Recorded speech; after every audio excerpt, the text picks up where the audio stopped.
Kingston School Committee Business Meeting, September 23rd, to order.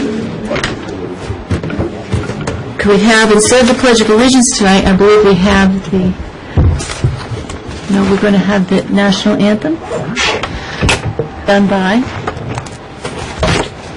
National Anthem done by our own. National Anthem done by our own high school. Without a can. Will we please stand for the National Anthem? How nice. Oh, great. Oh, can you put that? I can't see. Someone's.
Thank you very much. That was wonderful.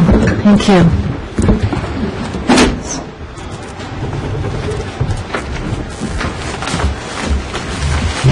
Roll call, Karen. Elroy Benson. Here. April Brunel. Here. Larry Cerisi. Here. Renee Cockrell. Here. Janice DeFrancis. Here. Kimberly Page. Here. Douglas Roth. William Brennan. Here. William Markley. Here. Calendars. On September 24th, there'll be a school safety subcommittee meeting at 9 a.m. at Whitford Middle School. On Thursday, September 25th, there'll be open house at Davisville Middle School at 6:30 p.m. On September 28th, there will be the second annual Fly Like an Eagle 5K road race at Forest Park at 3 p.m.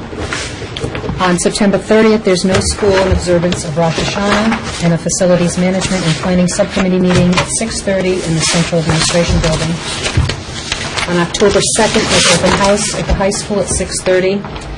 On October 3rd, a Policy Subcommittee meeting at 9 a.m. in the Central Administration Building. On October 6th, there's the CLAC meeting at 7 p.m. at Fishing Cove.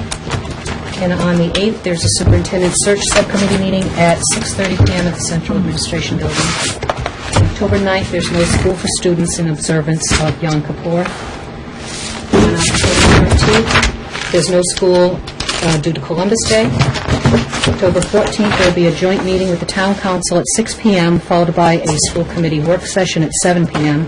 at the Senior Center on Beach Street. On October 15th, there's a candidates forum at 7 p.m. at Hamilton Elementary School. On October 18th, there's the Davisville Elementary Preschool Playground Ribbon Cutting Ceremony at 11 a.m. On October 23rd, there's a Consolidation of Services meeting at 4:30 in the Central Administration Building. And on October 28th, there's a school committee business meeting at 7 at the Central Administration Building. Got everything? Okay. We have the opportunity tonight to celebrate some of the accomplishments in our district, and we have some presentations.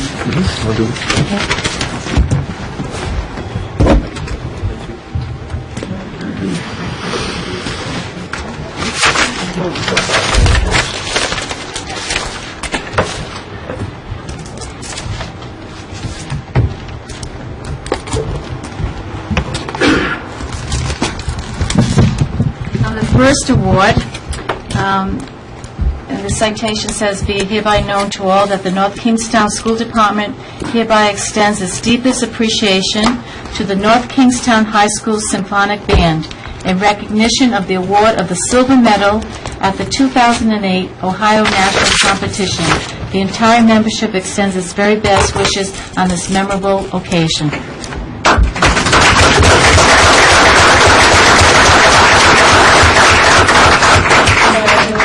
On all your hard work. Congratulations. Thank you very much. In addition, we have a citation.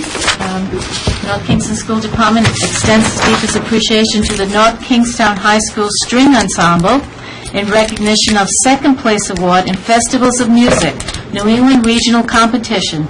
The entire membership extends its very best and wishes on this memorable occasion again. Congratulations.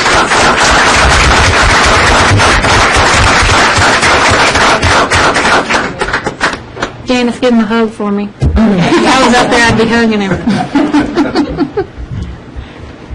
Congratulations. This is wonderful. A citation, be it hereby known to all that the North Kingstown School Department hereby extends its deepest appreciation to the North Kingstown High School Concert Choir in recognition of first place award in Festivals of Music, New England Regional Competition, and 2008 Best Overall Choir.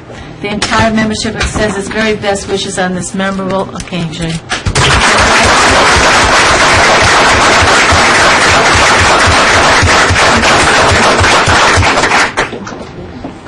you want to sing the few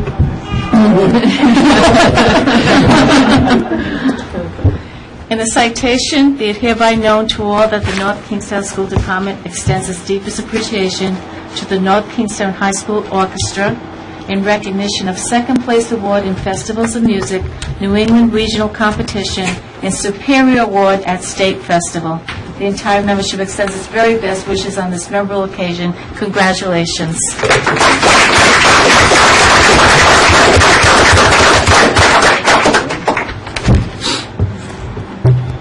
Thank you very much.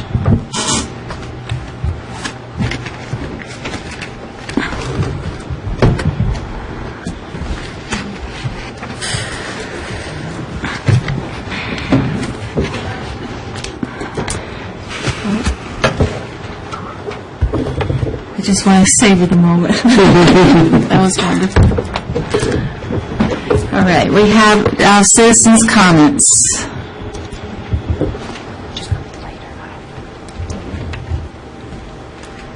I was just going to say, you might want to mention about Elizabeth. And we have our We're going to guest. switch it, right? 9 p.m. About 9 o'clock, we expect that Elizabeth should be returning from practice, so Elizabeth Basel will be coming. She's Get swimming. recognition. Okay. No comments? Oh, okay.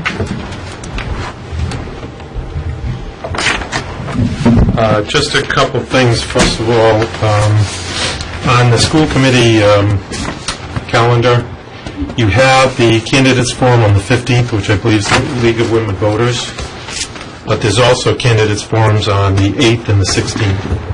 The 8th is town council, and the 16th is for school committee candidates, and those were scheduled through the school. I'll pass you that. That's I want to take a moment as the president of the NKTO to say a few words. North Kingston taxpayers see the value in educating our children and giving them extracurricular opportunities, along with maintaining roads and dams, providing services for senior citizens, providing public safety. Keeping those priorities in mind, we cannot afford to waste taxpayers' dollars, particularly in this period of budget crisis at both the state and local level, and while people are being taxed out of their homes. North Kingston taxpayers are looking for accountability, transparency, and fairness. An issue that keeps on coming up is policies.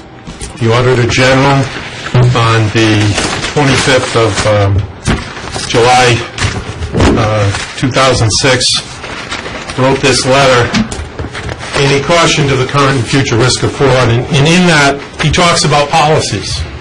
Town should exercise all deliberate speed in implementing operational policy reforms.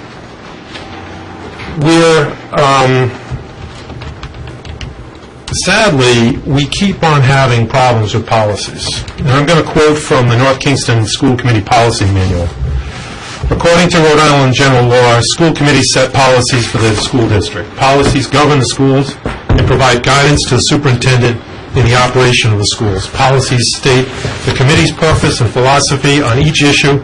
The school committee reviews and updates the policies on a continual basis. And one of the things that I think has been excellent in the past couple of years past several years, I guess, is North Kingston High School has a handbook. We don't have an employee handbook, but we have a student handbook. And it's got a principal's message, and it's got one of the things in, it's got an athletic director's message, and it talks about students and parents. Please take your time to acquaint yourself with the handbook. It's important that you follow the policies, yet the interscholastic activities policy, which was established in 1974 and was reviewed by this committee in 2006 and essentially reapproved.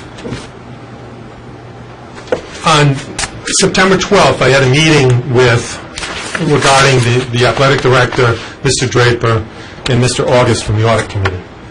And at that meeting, it was identified that the athletic director did not know that this policy existed. It is interscholastic activities. It's been enforced since 1974. And among other things, it identifies, who's involved in interscholastic activities. But it says that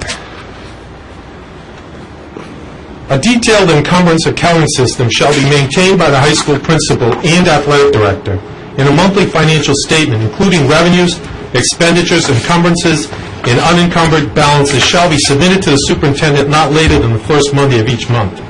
Coaches of each sports shall submit their budgetary needs to the athletic director for the next year, and the latter will present the total athletic budget request to the principal for inclusion in the general budget. District participation in interscholastic athletics shall be subject to approval by the school committee. This shall include approval of membership in any leagues, associations, conferences, of rules of the student participation, annual sports schedules, particularly postseason contests. So it gives the school committee the right to approve even postseason contests. We had an audit committee meeting last week. 3 of the 5 items on the audit committee had to do in some way, shape, or form with the athletic department. We also have some questions on some bids. I think the proximate cause of all that is this policy, the athletic director and the principal, this is the 4th policy listed under curriculum. It's not hard to find them on your own website. Is not only not being followed, but didn't know that it existed. I got a call asking where to find it. I should not be telling administrators where to find their own policies. I really do believe, and I'll pass this down, it's a highlighted copy of it, the sections that you might want to, and also the Auditor General's letter with some highlighted portions. I think that there's one thing on the agenda tonight, and that's, Ned has done a great job with the financial update. Number 3 says cafeteria income and expense performance will be monitored closely with mid-year results determining factor in its operations, and it talks about the possibility of outsourcing. We haven't resolved the issue of vending machine revenues, which should be going to the cafeteria and is part of their deficit. Every dollar that does not go to the cafeteria is a dollar that comes out of the instruction budget. A dollar that comes out of money for teachers, a dollar that comes out of money for books. And I don't remember the past several years of the school committee actually voting to transfer money from the general fund to cover that deficit. This leads me to one more issue, and that is, the audit committee had a meeting last week, and the first item on the audit committee was, in response to the Auditor General's letter and meeting 2 years ago, and that was a whistleblower policy. And the audit committee chose a whistleblower screening committee. At that meeting, there was a member of this committee, a former chairman of this committee, who was taking, and there were members in the audience who were employees of the school department, private citizens, and a member of the school committee. That member was taking pictures, not of the proceedings, which were taped and are available on the school website, taking pictures of private citizens, including employees. That has a chilling effect on people going to meetings.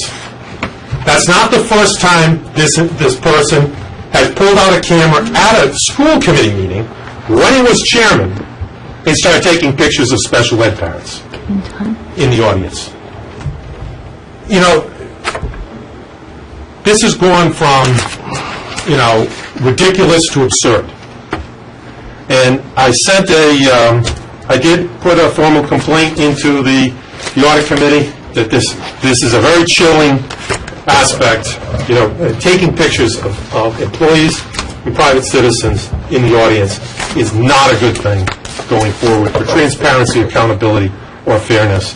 And I did send a complaint to the chairman and the vice chairman today, and I would ask them to submit it as part of correspondence, because I figured you probably didn't have time to print it out, but that's what I sent today. And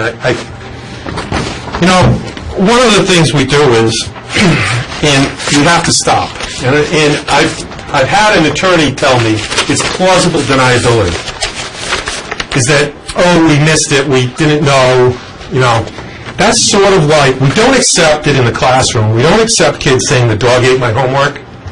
We don't accept kids not conforming to their high school student handbook. Why do we continually accept it with administrators? This is fairness. This is, you're going to have to do more, the same or more with less in the coming years. And it's not going to be taxpayers in this town that are going to try to reduce your budget. It's going to be the federal and the state budgets that are going to be reduced and impacting them. You've already estimated $1.1 million deficit next year. Every dollar wasted, every money you can't find is a dollar that's not going to be used effectively. And it's about time that this school committee start taking action on its own members and issues that come before it, and not just keep on passing them off to the audit committee and the town council. Thank you. Thank you.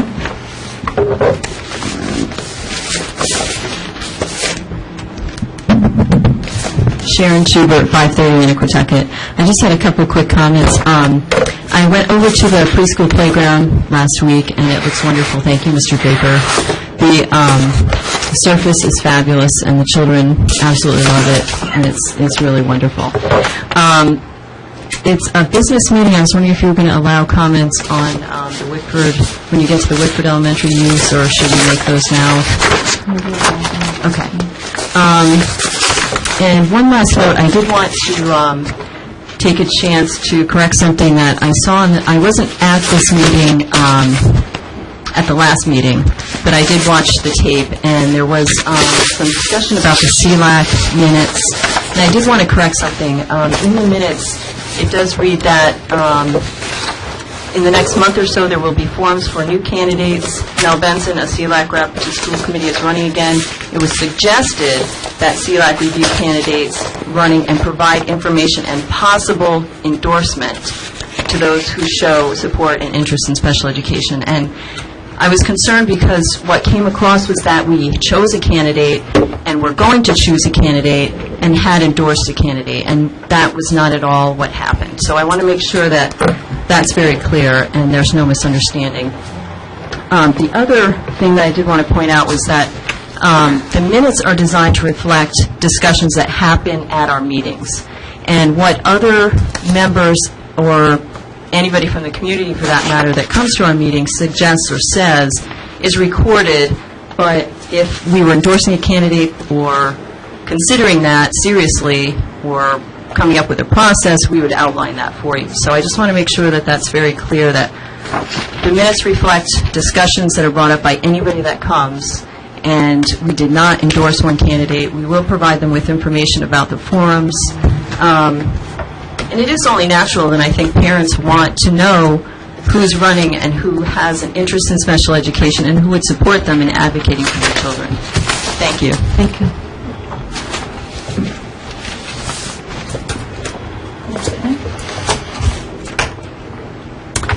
All right. Up to routine items, correspondence.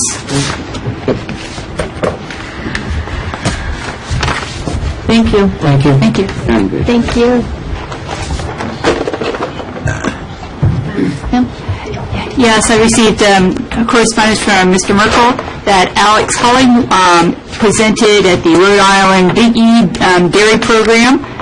So we just want to say congratulations to Alex.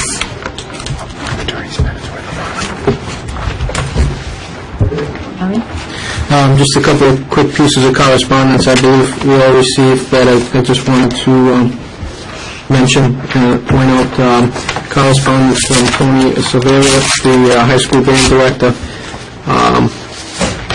notifying us that the high school symphonic band has been invited to perform at the music festival in Washington, D.C. in this January. This is a very special festival because it ties in with the 2009 presidential inauguration. So I'd just like to recognize them and congratulate them and wish them luck in January. Secondly, we received in our packages correspondence from Principal Edie Dunn from Fishing Cove Elementary School, I believe requesting that an additional principal be named to the Superintendent Search Committee, given that the second principal that previously served in the past on the past committee would not be serving. I think to have some consistency and have two principals on this search committee, as we had two principals on the previous superintendent search committee. So I'll hang on to that correspondence, and maybe the next time we have the superintendent's search update on our agenda, we can address that. I certainly don't have a problem with that, and I do support having another principal on that search committee. I don't know if that's something we can expedite, if the committee's in agreement with that, or... If we can just all agree, let's just do. I believe that I had two spaces and only filled one, so it could fill up my space, and I could convey that to Karen before the meeting is done, so then we don't have to do anything formally here since this is in correspondence. Fantastic. So we'll have two principals on the search committee, as we did in the previous superintendent search committee. I thought I saw Mrs. Dunn here tonight. Not tonight. Okay. And I believe that is it. That's all I have. Thank you. I don't actually have a piece of paper, but in light of the announcement for the band group going to Washington, which is very exciting, the concert choir is also going to be singing at Carnegie Hall in May. They've been invited because of winning that festival that they received the award for tonight, so we'll have a performance at Carnegie Hall. Wonderful. No? I received some correspondence from Mrs. Baker, the head of the German department, and she stressed that October the 3rd is German Unity Day, and in the past I have attended some of their affairs that they have, and they're very, very nice to see the intercultures and how our students react and what they have learned just through language. And also, I would like to say that I attended, I don't have it in correspondence, but I thought about writing a letter, and I figured I could express myself better. The Drama Club's presentation of the play a couple of weeks ago, 2 weeks ago. It was something that any of us connected with North Kingstown could be very proud of. It not only was a superb acting on the parts of the students, but I saw more than that. I saw grandmothers, great-grandmothers, and people who were there, not only parents, but could see some of the things that our high school and our school department is doing. And I'm a firm believer of let your light so shine. And it really shone that Sunday. The auditorium was packed. It was a wonderful affair. And I would like to ask that we recognize the directors as we did the others at some future school committee meeting. And also I would like to give this as an observation. Let's see if we can get something done with the air condition when it's not needed at the high school.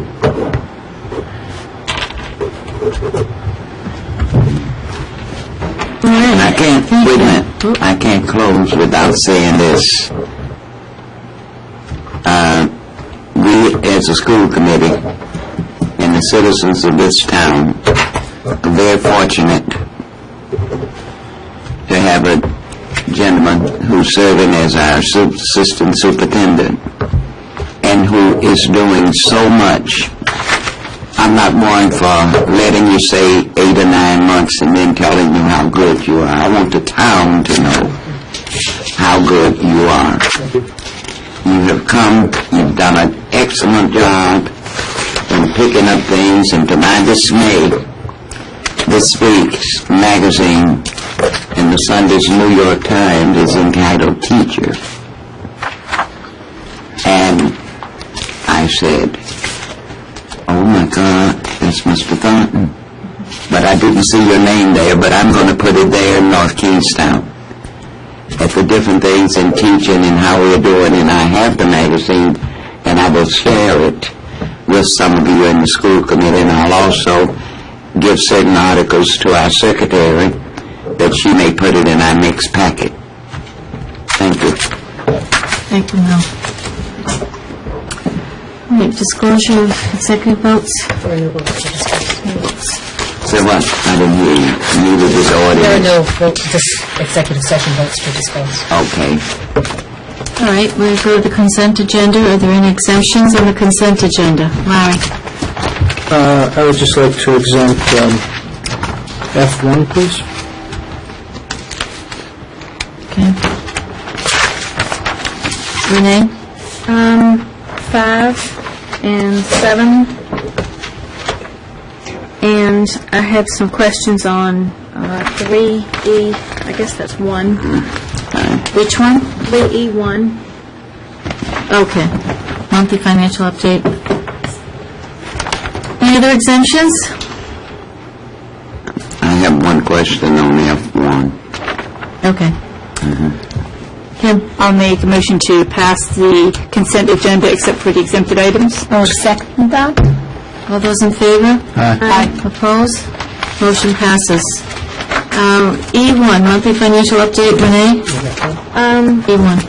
I just had a couple of questions. On number 4, I guess this is for Mr. Draper, it's talking under transportation, and it says that we're going to replace one of the buses, I think due to a faulty transmission. I was just curious, if we're joining in with the state special needs busing, what happens to our buses? I mean, are we buying that now and then a year later not use that, or do they get bought up, or what's going to happen?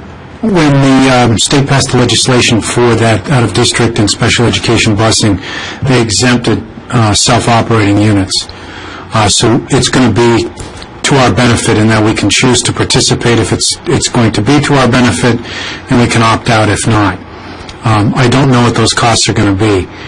What I'm hoping to do is approach the school committee with the purchase of the bus, which is something we have to do. We're going to need one regardless because the transmission's failed. Hopefully we'll have more information at the time I'm able to deliver a bid and I have a cost. And then I'll request the school committee's authorization to pursue entering the state system if it makes financial sense for us. But we don't know what would happen to those buses if we did join? I don't know. I don't know yet. Okay. And then one other question that I had, just have to get back to it. I guess the answer to that question would be that would be part of our analysis. Right, that's fine, that's But enough. we could still, even if the state were to do this special education transportation, that would be out-of-district transportation. Out-of-district. We'd still be responsible to require A in-district. district transportation. And on, back through near the end of the package, and it says school fund as of July 31, 2008.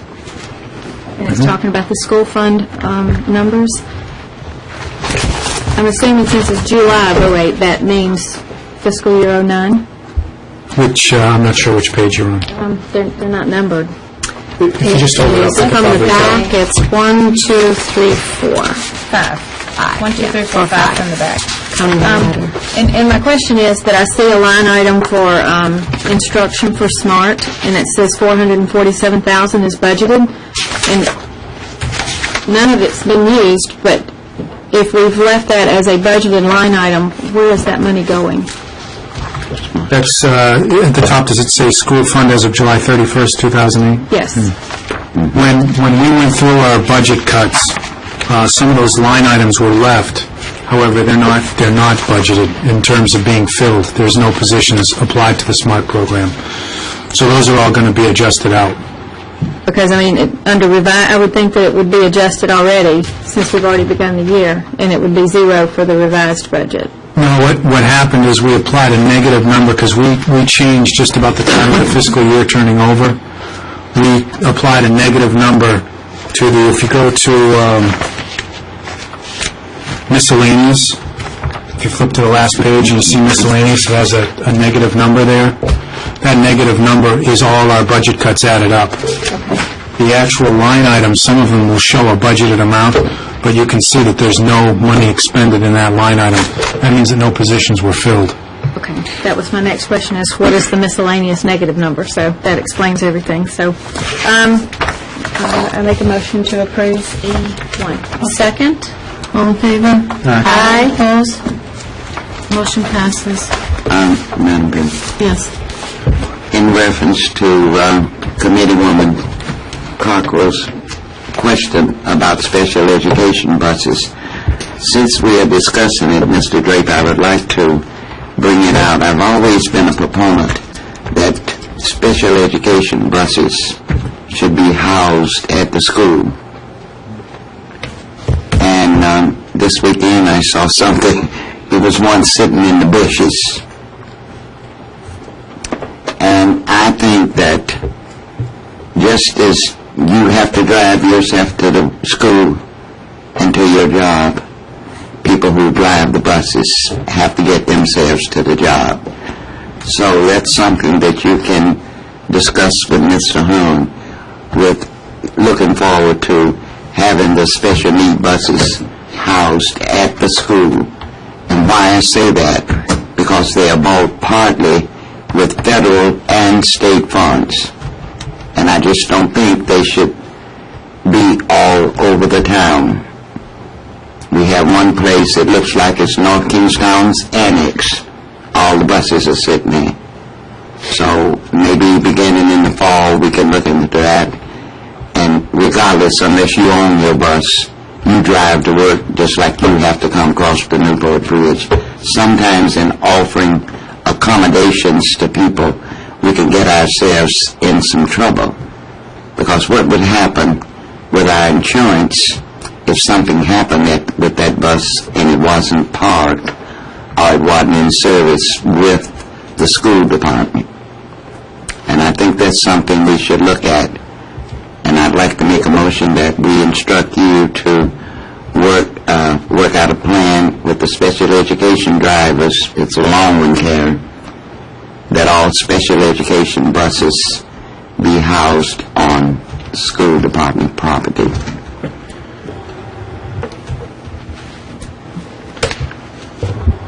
I'll second that. Can we make a motion at this time? I didn't think we could. I was going to Okay, I'm sorry. I was going to say I'd second it if we could, but I don't think we can. I was so passionate about the subject. Right. And I was so passionate about the subject. But you can certainly make a request, Mel. Yes. Well, would you put that in the form of a request, and would you accept it as a request, Mr. Draper?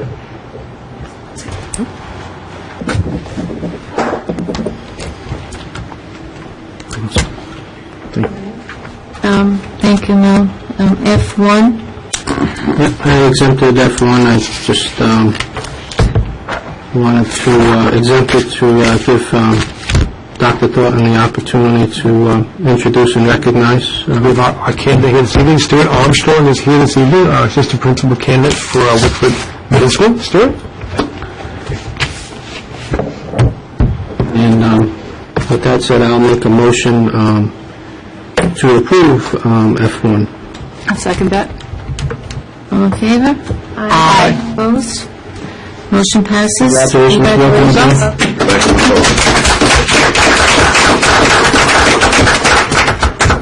Since F2 was not exempted, congratulations.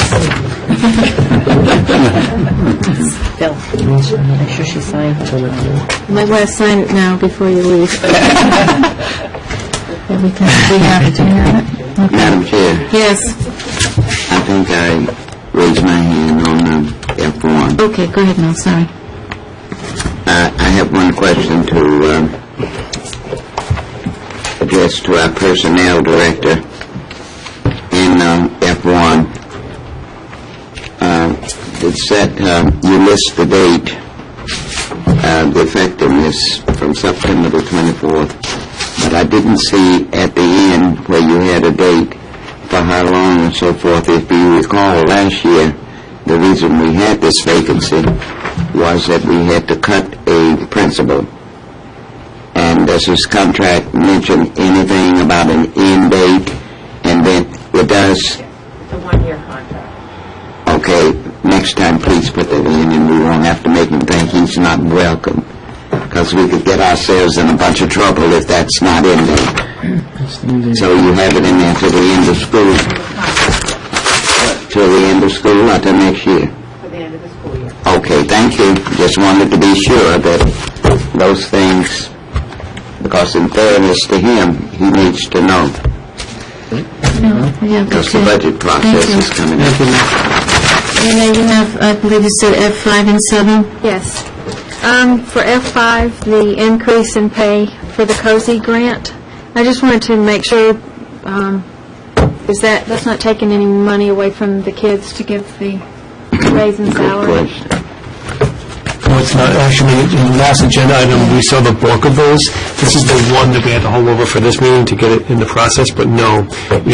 Last meeting talked about how this was the first increase in 2 years in terms of fair market value. It made sense to go up at that point, but all the programs are still running that we would have with the students. And they're fully funded with all the grants and everything? Title I. All the in COSI. benefits? So Yeah. there's no money to the school. Any person we have equal proportion of fringe benefits and salary per the regulations. I make a motion to approve F5. I'll second. Second. All in favor? Aye. Opposed? Motion passes. F7, Renee. And the question there is, can we afford to give raises? I mean, we're in a big budget crunch. How much money are we talking? How many substitutes do we have? It's the nurse substitute. In terms of the nurse sub, I can also defer to Deb, but in terms of fair market value, just what we were putting out there was not at all competitive for the certified nursing physician. We really, to draw people, we had to go to that number. Do we have no one that would come for the 70? I can speak to that. I can tell you that in terms of some districts where we can't get subs, we then have to go to a agency, and it's much more than 100 a day. I don't doubt that, but it just seems like we're in such a problem with our budget right now that I'm very uncomfortable handing out raises to anyone about anything. I mean, it's just a red flag for me. But the thing is, we are not able to pull school nurse teachers into the district because the rate is so low. Warwick is paying $225 a day. You are going to save a lot of money, even still going to $100 a day, if we can pull people into our own substitute list versus going to an agency, as Janice said, when you're spending probably $70 to $100 an hour for an agency. And there's many schools that have diabetic students that we are required to have a nurse in. So if we don't have a substitute nurse on our list, we then have to go to an agency. Do we have anybody on the list? We have very few people on our substitute list. But how many nurse substitutes could we possibly need in one day? Well, you have to realize that most of our schools now require a nurse to be in them full-time Right, because that of would the be one- diabetic students. So if we had two nurses out and we couldn't get any off of our substitute list, which happens frequently, we'd have to try to go to an agency, and even they cannot guarantee that they'll be able to provide us with one. So if we can pull somebody in for $100 a day, you're still saving a lot of money in the long run. And where is that money coming from to pay that increase? It's going to have to. Taken from what we have. Subline. In terms of fast contrast forms, to give you a flavor of this, the contrast, a sub-para per the contract for the current requirements is around the $68 range for a sub-para professional. Now we're talking about a nurse, and we're only going to 70, so really it's out of whack where it is right now. It's a market value we're trying to get. But the question I had, I think you just answered it, is that this isn't an incremental increase in the budget. You're pulling, if I understand what you just said, you're pulling the funds from the subline. So I don't recall the bottom line on the subline, but 175. so if it's 575, all you're doing is reallocating underneath that number. You're not adding an incremental hit, adding that to say 600 or 625 because of this, right? We just made the decision in terms of can we draw the people for that number, and I determined no, we cannot. But it is under the subline, under the total it is, and that's not, that governing number is not. Same line. Correct. I make a motion, we approve number 7. Second. All in favor? Aye. Opposed? Motion passes. I believe that's the end of the consent agenda. So we have unfinished business. A is the 2008-2009 school budget. I believe that's a standing agenda item. I don't know if anybody has anything to discuss on that agenda item. Mike? Okay. Renee? I was not at the last meeting, so this may have been discussed there, but in light of the fact that the attorney said the stipend vote had to be redone, that was in violation, have we checked back over all of the other cuts that we made to make sure that we were in compliance with town charter, with state law, with everything? I mean, if we had one, I'm just curious if there were any more. The only reason I checked on that one is I was requested to do so by the superintendent. That's the only one that he asked me to look at so far. So I haven't checked anything else. Dr. Thornton, are there any that you would look at that you would consider to be questionable? Nothing comes to mind at this point, no. Okay. Policies, do we really just bring one up at this point? Onto the policies, or are we looking at all? I wasn't sure when we would reset the... There wasn't any of these policies that I wasn't going to bring forward for today, Okay, all right. unless there's something you need to get to first, if there's somebody here in the audience for something else. Okay. All right. The first policy that we're updating is policy JE on attendance. And what we're doing is putting a purpose statement and a philosophy statement in that. And basically, the policy statement is staying the same. Are there questions, suggestions? I think everything's fine. I just would recommend that it would say student attendance. And on the second one, the same thing, because I just thought that in trying to make our policy manual more usable, it would be important to say student attendance. You know, we've been talking about attendance at subcommittee meetings, and we've talked about attendance in other areas, and just recommend that you put student on it. It can be on there, although everything in the J section is for students. So by the nature of it being in the J section, it has to do with students and nobody else. And like I say, a lot of times we see policies floating all over the community, and I just, just makes it easy to read and easy to use. Nobody likes the idea, it's fine.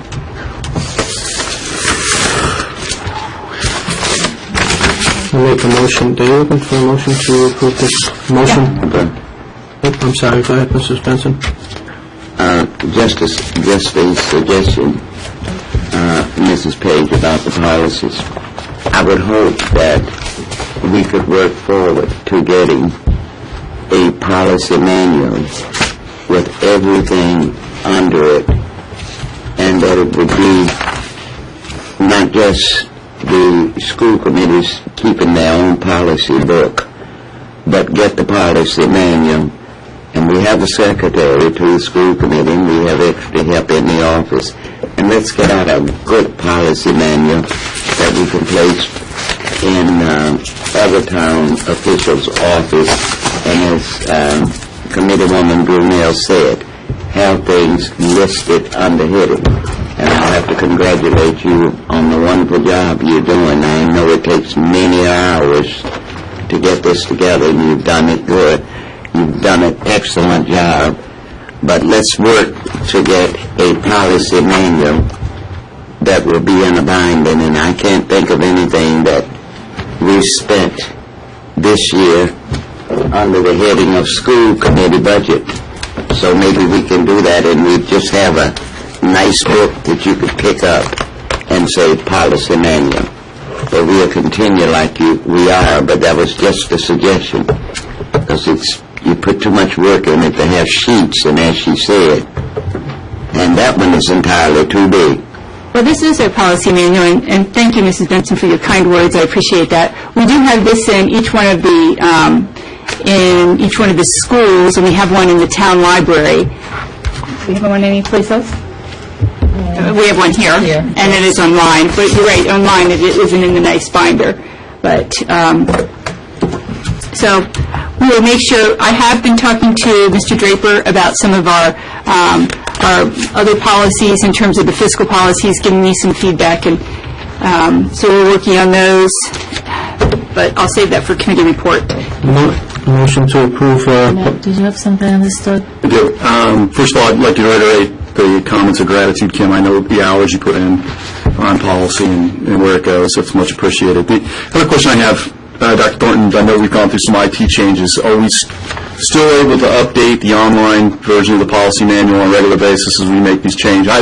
I think we have. I've noticed that it seems like things are proceeding normally, right? Normally, yep.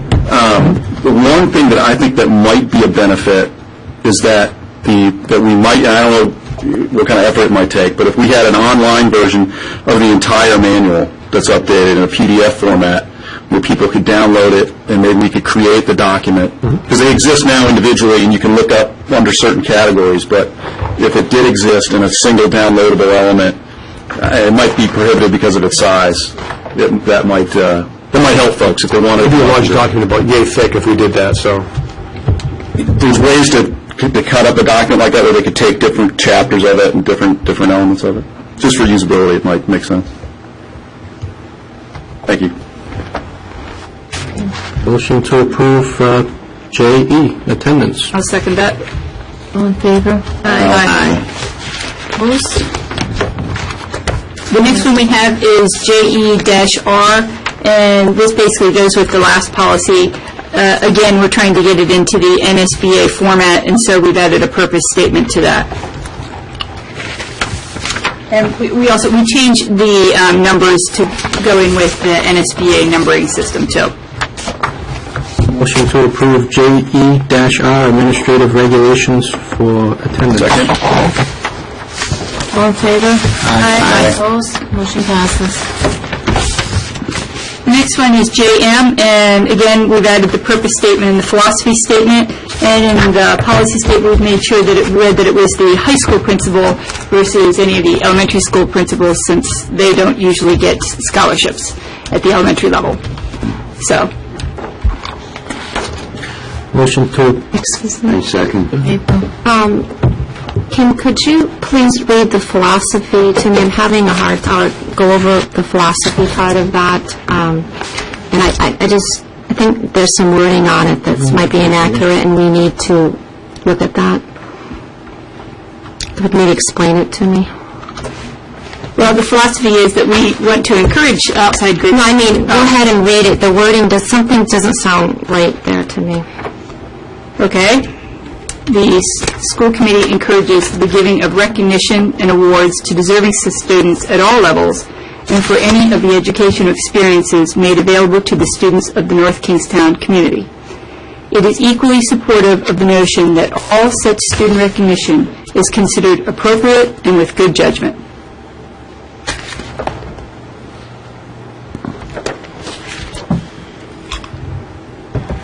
Is everybody okay with that sentence? Really? I just found it a little awkward, and I just was wondering if... It is. It's not enough emphasis on things with the lower grades. Well, it's about scholarships. Well, we have kids in junior high school that go to the governmental days that they have in Washington, and maybe some group give them a scholarship. We've had kids to go from Davisville and Woodford in years past when they have youth conferences and different things.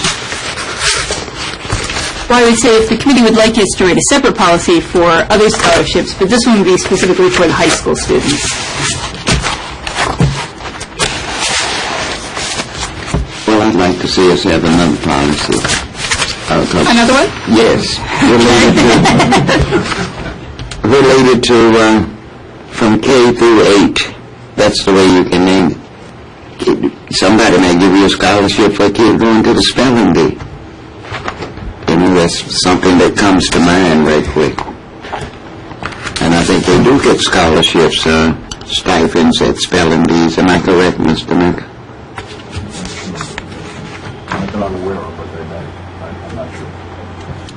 Okay, well, I was actually... Go ahead, Larry. Oh, go ahead, I'm sorry. And the school committee encourages the recognition and awards of deserving students. I think it's just more the way it was written. The school committee encourages the recognition and deserving of any students at all levels by the award of scholarships to the students of the North Kingstown community for any of the educational experiences offered to North Kingstown students. No, it was actually improper English usage there, too. Because of the wording of it. Yeah, that's what I'm saying. I just think maybe it needs to go back and be fixed a little. As an alternative, I would offer the school committee encourages the receipt of recognition and awards by deserving students at all levels. So I think it's the giving, and we're not identifying who's giving, but that we're encouraging that our students receive that. So I would say it needs to be reworded a little differently. Well, I think because some of the scholarships aren't decided upon by people here at the school. You have outside communities who come in, such as the Masons come in and give an award to the students. And so it's not, you have the soccer committees who come in and they don't use any of the school people to vet their process. They have separate because they're nonprofit organizations. And so that's why it's the policy saying, hey, and we encourage all you people, give as many scholarships as you want for our students. And so it's a sort of thing of, this is basically saying, okay, and if you're going to give it, you need to go through the principal to make sure it's for something we would approve of, and then we're happy that our students are able to benefit on this. So is the is the intention of the policy directed towards those that would give such awards, or is it Yes, trying to it is. kind of trying to give structure to how students receive? It's to give them some structure to make sure that they know that if they would like to then make sure that student is recognized in front of the other high school students, that they have to go through the principal to be able to go through that approval process. Oh, wait a minute.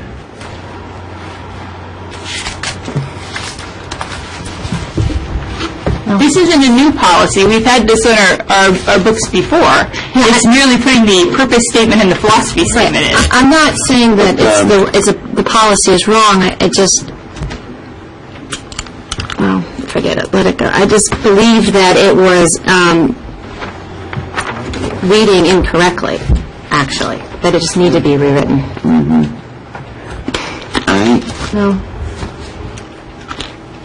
I have a question. Whatever. The League of Women Voters, which I'm a member of, we've been given recognitions and scholarships, Money's case, the American Legion. I don't think we should put a bar there and so too much. And I don't think we have, they decide on their own scholarship and bring it in. And many a times we have asked the principals to give us a name of students. So that's the involvement. I don't want to put too much of a bar on people when they're trying to give something.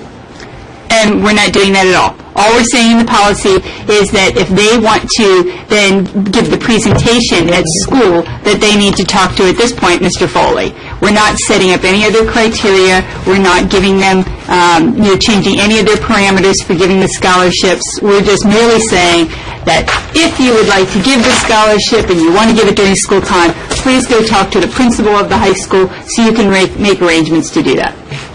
I've been in many outings, and I think they've always been there. I've been there when Mr. Foley have recognized people when they get scholarships and welcomed them graciously to come in and give it. And that would We're going to policy ourselves to death. This isn't a new policy. This is merely a revised policy. Well, that's what I'm talking about, because that book, I'm still looking at it, and I'm still trying to do it. I don't think we leave nothing for the principals. I think this came up, last week, last time we met, and there was just the addition of the high school wording. Yeah, it's mainly because we're trying to come in compliance to get all our policies up to date. We're bringing That's all one we our, don't need. we're bringing our policies to make sure But we should leave it with the principal. Want to take a break, Dennis? Take a break. I'm sure that will still be on. We can continue. We don't need a break. So But we don't have a chair and a vice chair. I'll just defer to Kim since he's running the conversation on All policy. right, go ahead, Doug.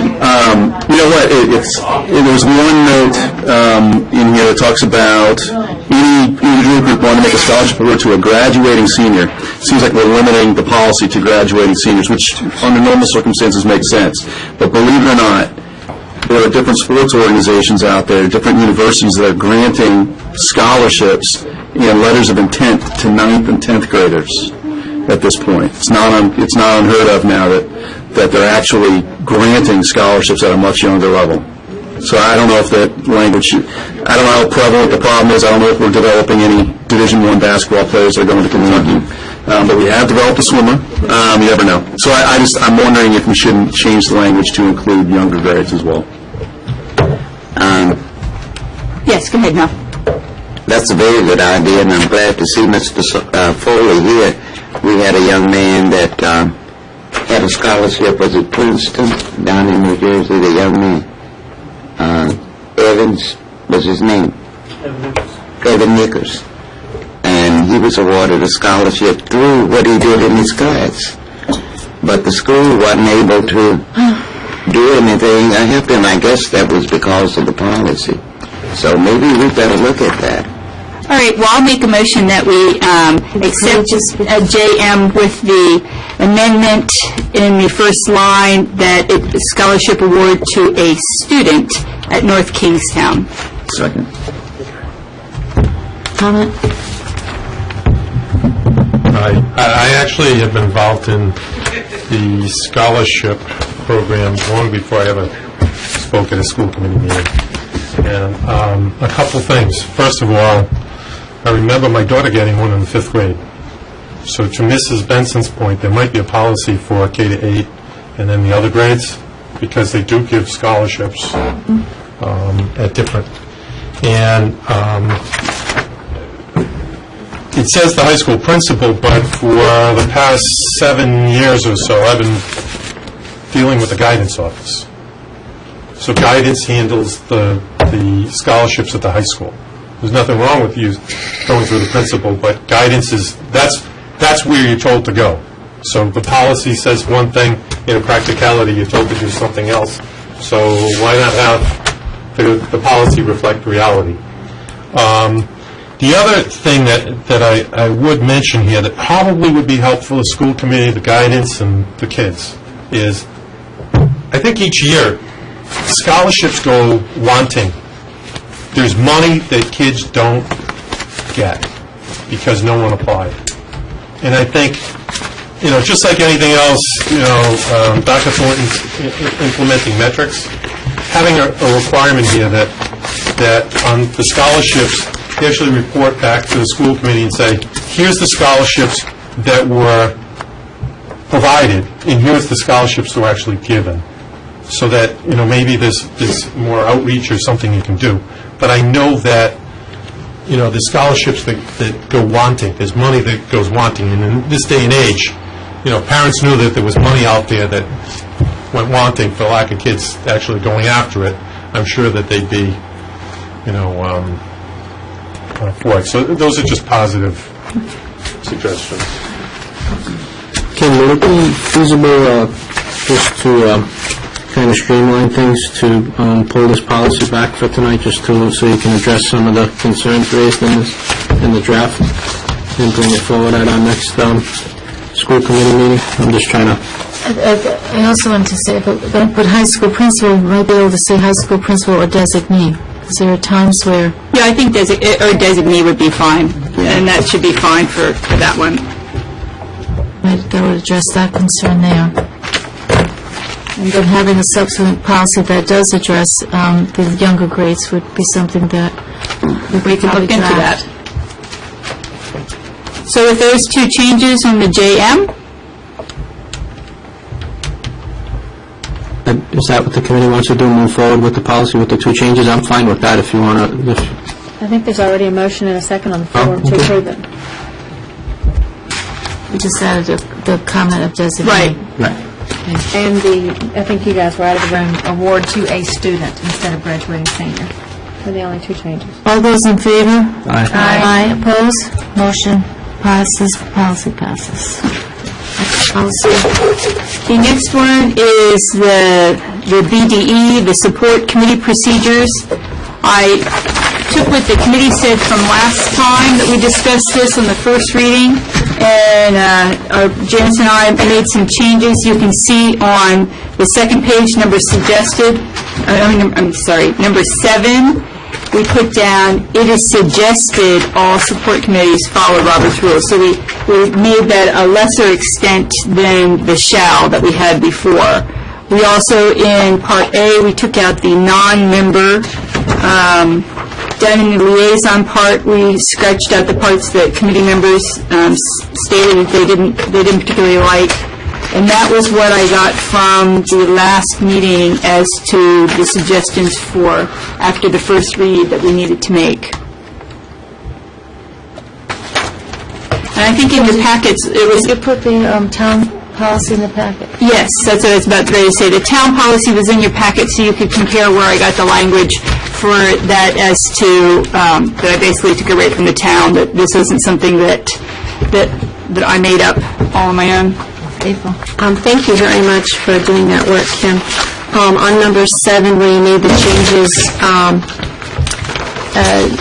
does then number 1 down below kind of conflict that, because you say that the chair runs the meetings according to Robert's Rules of Order, so they just need to match a little bit better.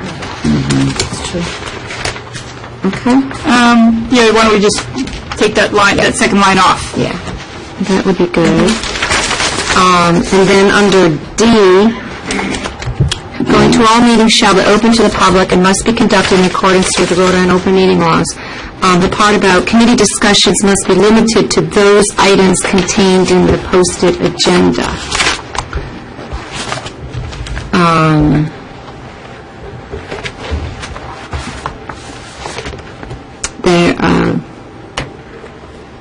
I don't know. If you didn't do that, you would be in violation of the Opens Meeting. Yeah, I don't think I can really get around that one. I know. That's not my law.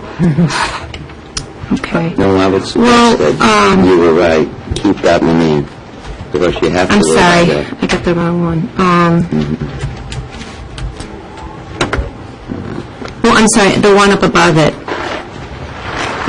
about the members have to attend all meetings, and that if you miss 3 meetings, I'm just a little concerned that this is a little bit too harsh still, that we're going to be deterring people, and as it is, we're having a really hard time finding volunteers. On my wellness committee, I'm lucky if I can get 3. I mean, I know our facilities meetings are having problems, and I know the reconfiguration meeting had problems, especially when it came time to a vote. You didn't have the right numbers there, you weren't voting, and then it was a waste of a night.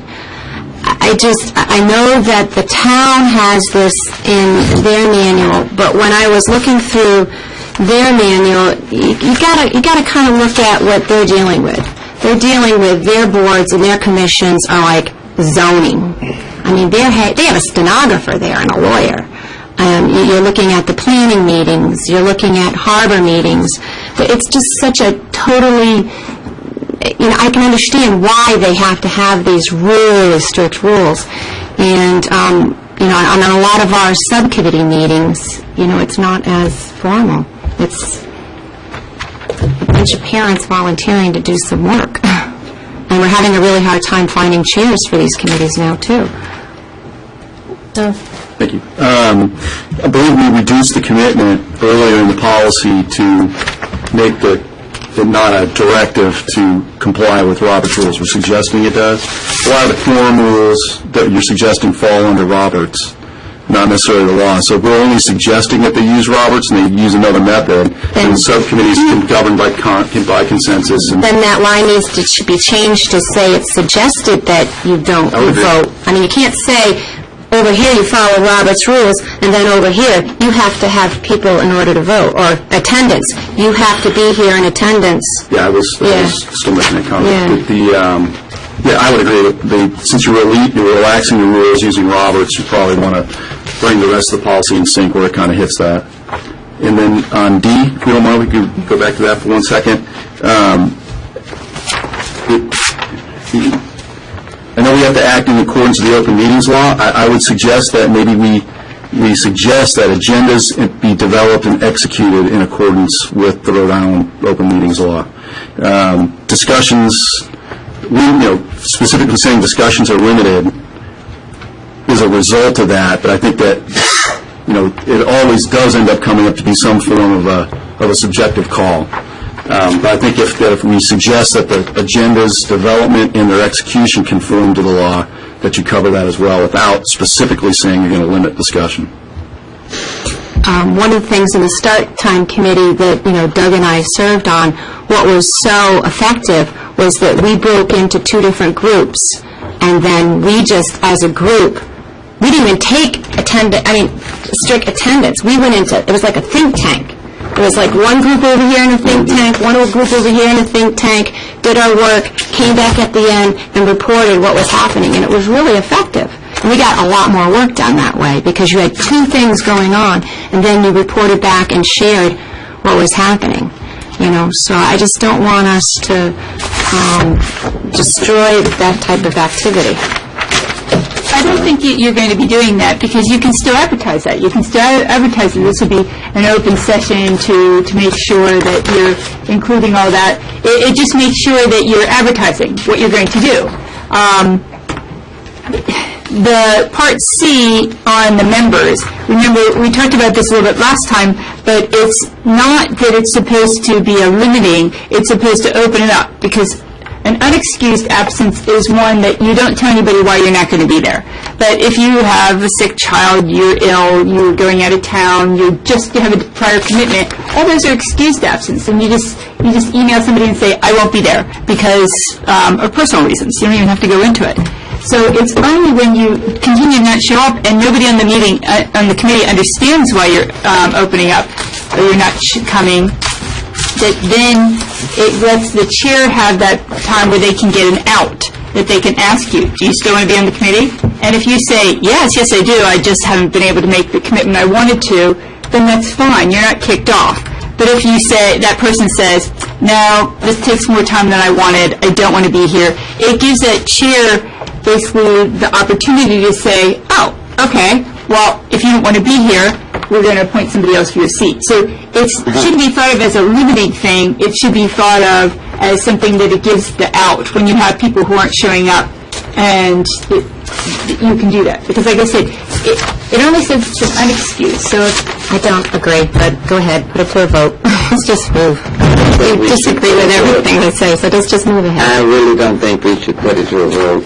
Let's save that one, because good points have been made on both sides. And let's bear in mind that we have commissions and committees in town that are more important than this, and you cannot get people to serve on them. And if we're going to ask people to be volunteers, I don't think we should give them the rules like they were testifying against Congress, going something like that. You have to give people flexibility, and like you said, break out groups, and leave something for them. Let them elect their chair. We're putting too many restrictions on people for volunteers. Can I make a suggestion for C? Let's leave this one. That you eliminate, that you have members are expected to attend all meetings on a regular basis, and then go right to the support committee chair will discuss any problems with the respective member and recommend that school committee replace the member if necessary, and just get rid of the other kind of constraints. okay, that's fine. Yeah, that's good. Too many constraints. Motion to approve BDE with the amendments that Dr. DeFrancis just recommended. Second? All in favor? Aye. Opposed? Motion policy passes. Last one, I think? Last two. Last two. We have KBLEA, and this is the Title I policy. The change from last time is that in the purpose statement, we added the word grant, just to make sure that it follows through from what had been in there. And this is, as we talked about last time, this is Title I, this is not special education, and this is something we need to have on our books for our grants. So if there is a motion to approve, and I second. All those in favor? Aye. Opposed? Motion passes. And Community Resource Person Speakers, second read. this is the IJOB that has taken a long time to get here before the committee. I think that we put in here from the last time, I don't know if I had building administrator, but the fact that I had building highlighted, I might have added that in, if not, if it was already there. But anyway, that was in part 2B.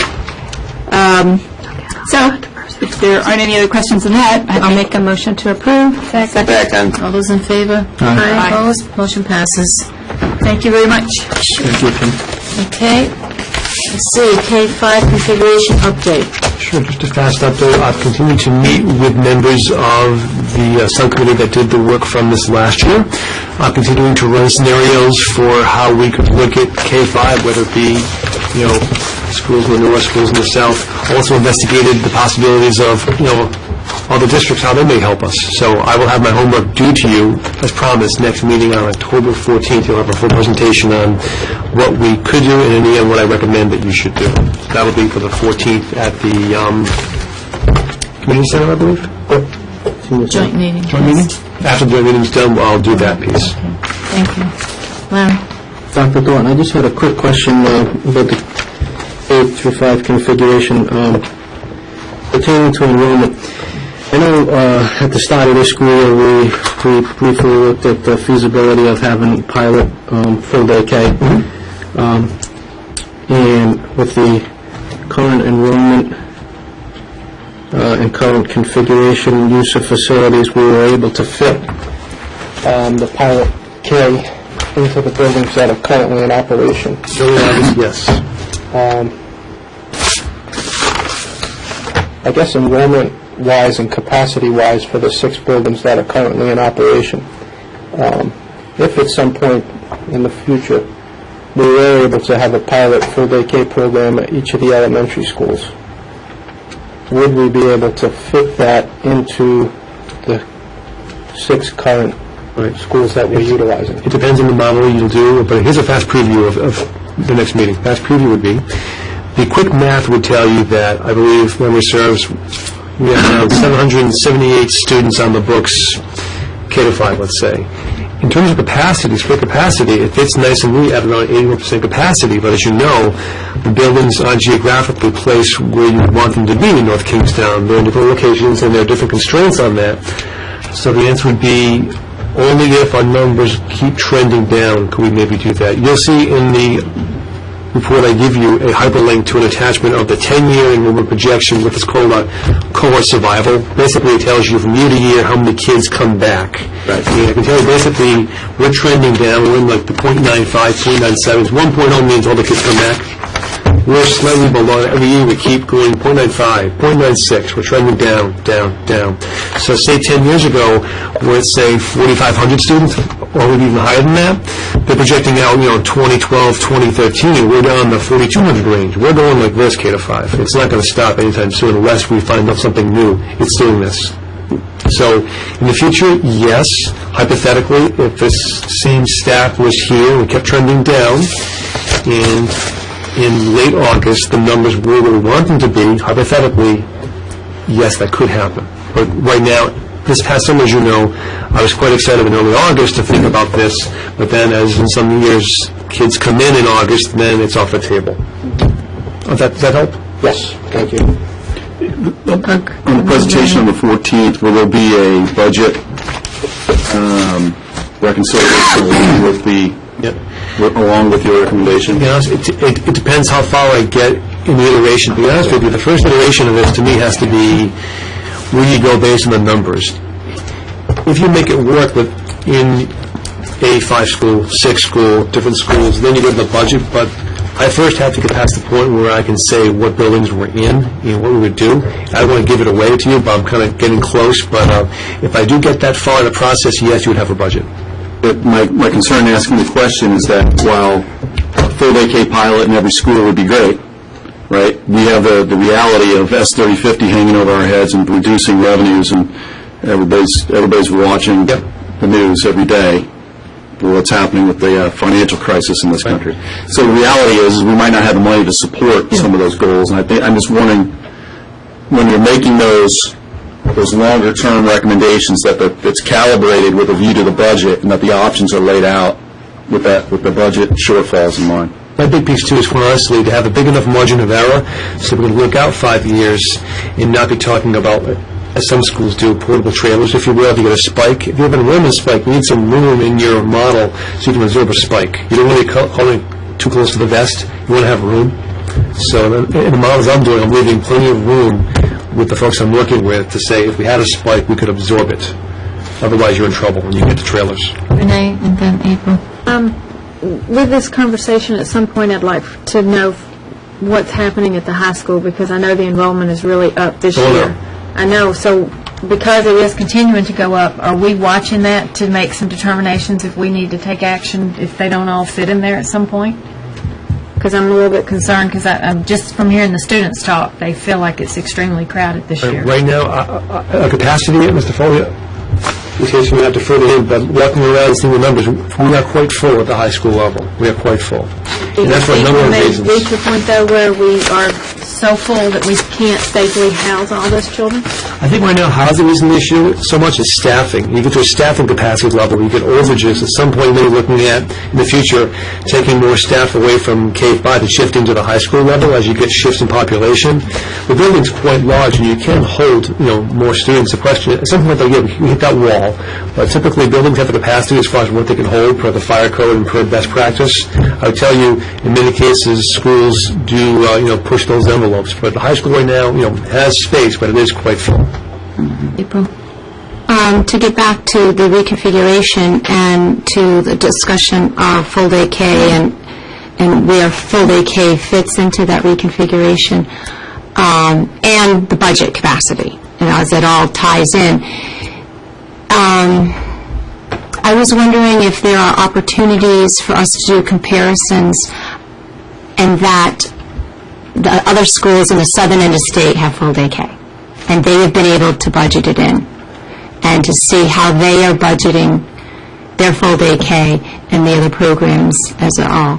And I know there is an opportunity to do some comparison with some of our computer networking and everything, and I just didn't know where you were with that. Really, I think my charge when I started this homework assignment was kind of what I have in place right now, the pieces I have, what can I do? So I wasn't modeling full-day K. I'm modeling what we currently have. Okay. And trying to fit it in the different building scenarios.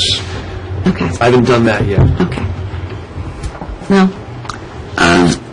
Thank you, Dr. Thune, for going 5 years. And for some of you that think the population is going down, just last week, the council approved the building of 5 new homes with 4 bedrooms. At part of the calculation. And then there is the future building over at Crossroads. So I want to congratulate you for looking it forward, and I think we would be a little remiss if we didn't look in that direction. You'll hear more about it when I talk again, but just a preview once again. Doing the projections like doing the weather, you have live births, housing starts, trends, all kinds of trends, numbers. You put it all together. In the end, though, it's still a judgment. You have a core survival ratio, which is kind of old school. You put all these things together and you look at it. You really have to kind of make that call in the end. But it's not a science perfectly. There is some margin of error on that thing. That's why you want the room. Whatever you do, don't call it too close to the vest. Whenever I give you things in 2 weeks, it'll be, here are the numbers. What do you think we have for a margin of error? Are you comfortable with that margin of error, or is that too close? Well, I agree 100%, and I think that's why it's important that administration provide their recommendation, that you make that call. Okay. Let's go to new business. A, capital improvement plan update.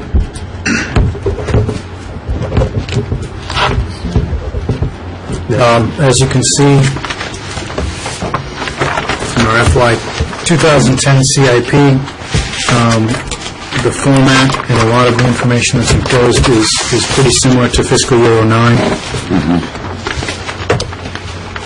We have a couple of items in here that are carryovers, some that have fallen off. Davisville Earl Playground, the roof at the CD building, and the roof of middle school. High school we're currently looking at to see if that's something possibly we can do in this fiscal year, but we did push it off to next year. You see Wickford Middle School has $500,000 in heating modifications that we're looking to do, and there are a variety of other details. I won't go into all the details here. What I would want to bring to your attention is the 2011 total comes out to $3.5 million. What we did is we put the Davisville Middle School pretty much front and center for that fiscal year. Now, that's not to say that can't be modified in the following year, but there are some critical needs there. One is the heating system, similar to Wickford Middle. There's also some window and doors needs there, along with some other related issues. One of the things we're going to have to work on both this fiscal year and coming fiscal years is, do we fund as we go with an ongoing school capital reserve funding, or do we consider a bond and try to tackle a great variety of work at once? That's part of the reason I put our priorities out to 2011, is to consider a bond. If we're not going to do that over the course of this year and next fiscal year, we'll try to shift some of those projects around so we can do a pay-as-you-go process.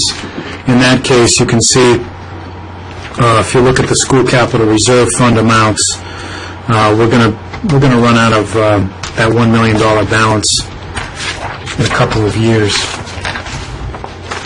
Likewise, if you look at the total funds that we're looking for over the course of the next 5 years, will be in the $6 million or greater range. So we would want to start making some decisions as to which way we're going to go. Any questions? I wasn't looking, so. Changes to the CIP, Ned, have been made over time. I'm assuming we're working with asset management, right? Recommendations are coming, going, that type of thing. Have there been any significant changes made to any of the life safety programs, namely the fire suppression systems? We did have the question about, I believe it was Stony. We are in compliance there with the exception of some heat detection above the ceiling panels. Myself and Mr. Cahoon went through the latest review from the fire marshal, so we will have some work to do there, but we don't know that would necessarily hit the CIP. That's something we're probably going to be able to take care of through operating. As far as a full sprinkler system, I believe most of those modifications have been made with the exception of the ones that are listed in the CIP. I'd have to confirm with him what... And if those moved out at any point in time, I'm just wondering if the delivery dates on the fire suppression systems have changed. Correct. Davisville was moved out another fiscal year. Hamilton has moved out. The question I would have is, when were those decisions made, and why didn't they come to the committee? That's what we're doing this evening. So those are being proposed changes? Correct. Renee?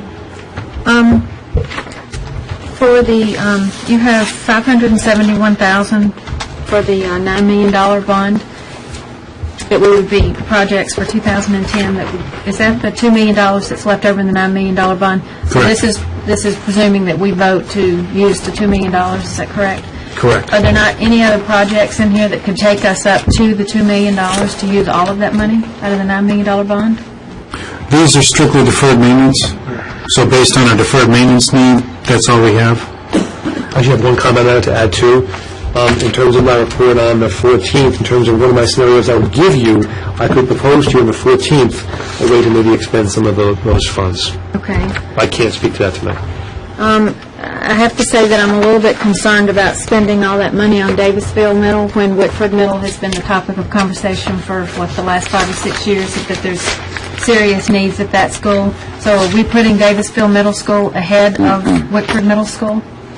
Because that's been a constant, it went out for bond and it failed, but the projects still need to be done, correct? What I've done is this CIP reflects strictly the deferred maintenance needs. And this goes to some of the programming issues, and this is a conversation we've shared with the Asset Management Committee, and also our Facilities Subcommittee. We don't have, at this point in time, a clear direction on programmatic needs. That work was begun with Dr. Fear. We didn't have a resolution on a clarified direction we were going to take with the facilities. Therefore, the CIP I'm delivering to you now is, again, just deferred maintenance. We did not dig into programming. And by deferred maintenance, you mean exactly what? Like a failed roof, a failed HVAC system.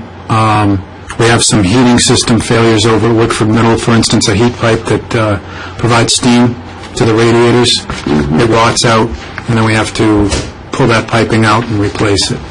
So those will be the examples of things that fail. Okay. If, I can't remember now, I know I looked through all this, but if we decide to turn Whitford Elementary School over to the town, will that $100,000 still have to come from us, or can we give that as an expense to the town? If we turn over the property, it would no longer be our responsibility. But then that would be $100,000 we could then re-budget for other schools and cut down the cost of some of that. That's my understanding, yeah. Thank you. But we must always bear in mind that we want to make sure that the town will accept it. Larry, and then Thank you. April. Now, just one quick question. You said that currently we're in compliance with fire code with the exception of the heat detectors. I mean, there's other minor issues, but that would be one of the... Okay.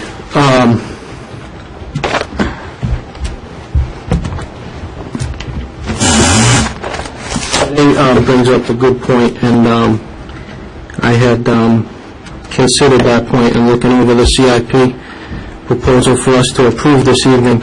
I had a suggestion that I wanted to put forward to the committee and to the administration as well, while we're in the process of hopefully coming to a resolution on Wickford Elementary School, hopefully in the course of our discussion on that agenda item this evening, as well as it is an agenda item on the evening of the 14th when we have the joint meeting with the council.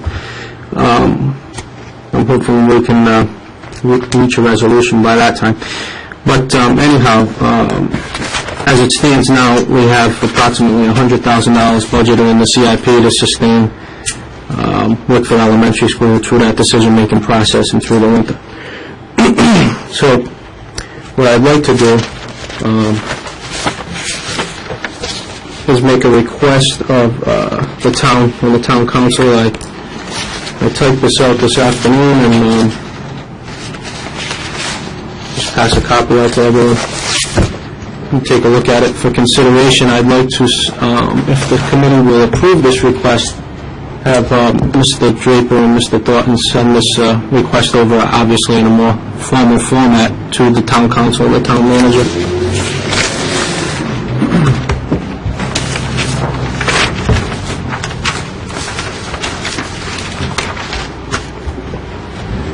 I'm going to just read it out loud. So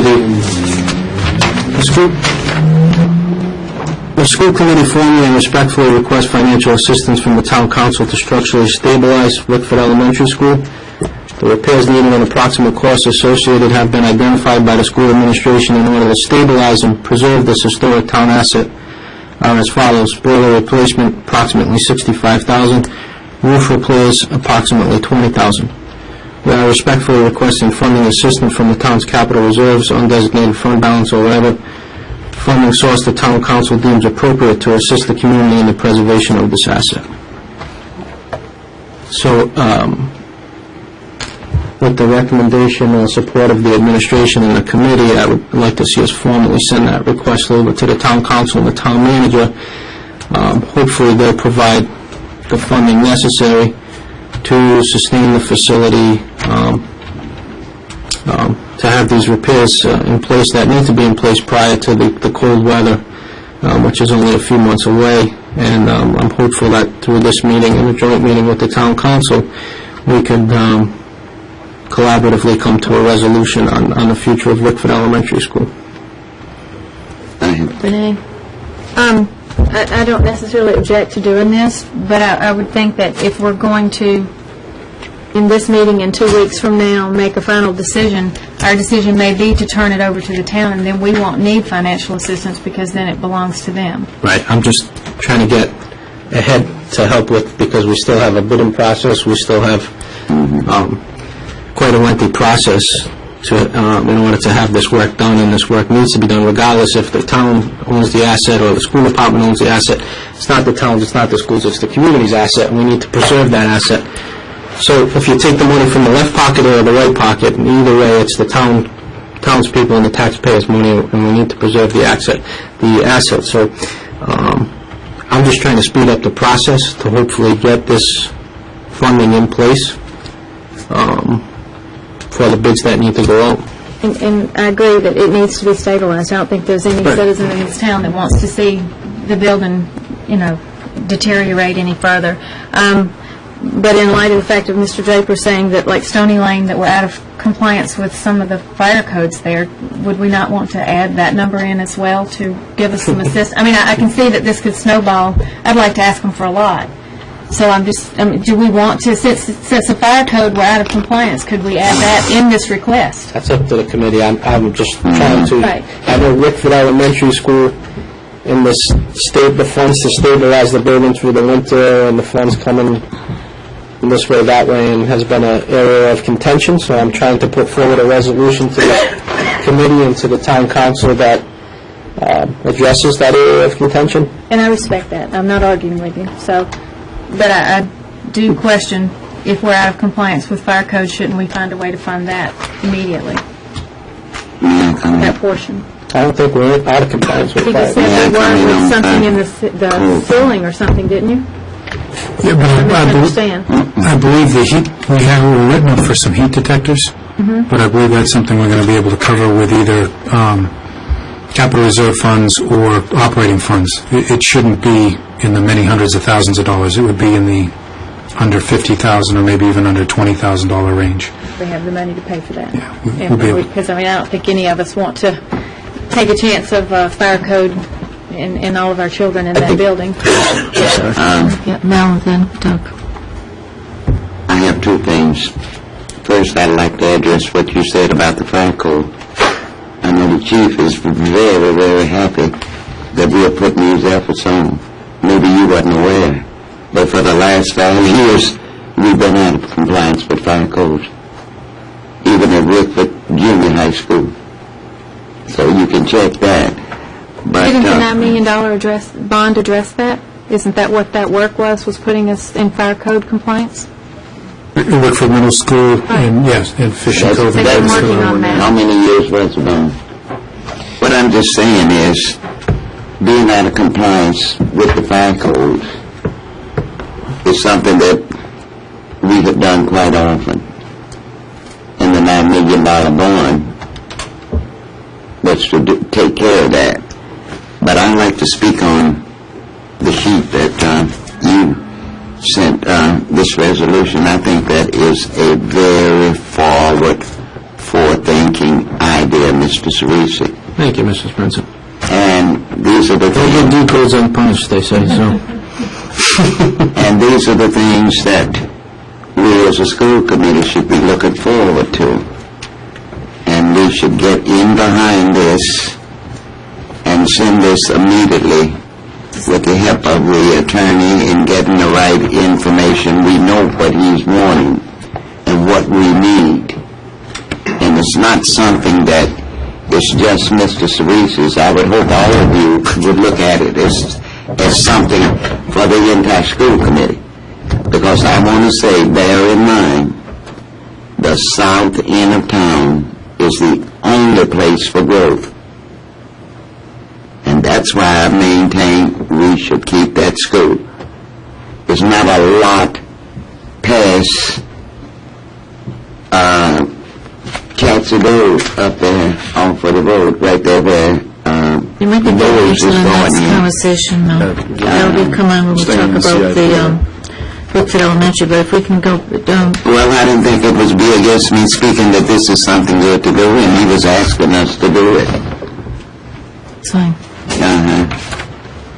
Doug, in that case. Speaking relative just to the CIP, I know no good deed goes unpunished, but you know what, I'm looking at this as, at least from my perspective, after knowing what we've been through and what we've done as a committee, that this is a positive step forward. I'll take it.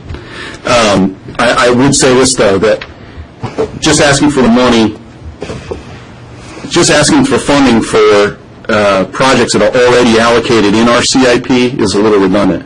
What I would do is I would say if this request is something the committee wants to do, I would amend it to say that the town council take all future funding for the building, all capital funding move from the school side to the town side, starting with the 09, 010, whatever these allocations are in the CIP moving forward.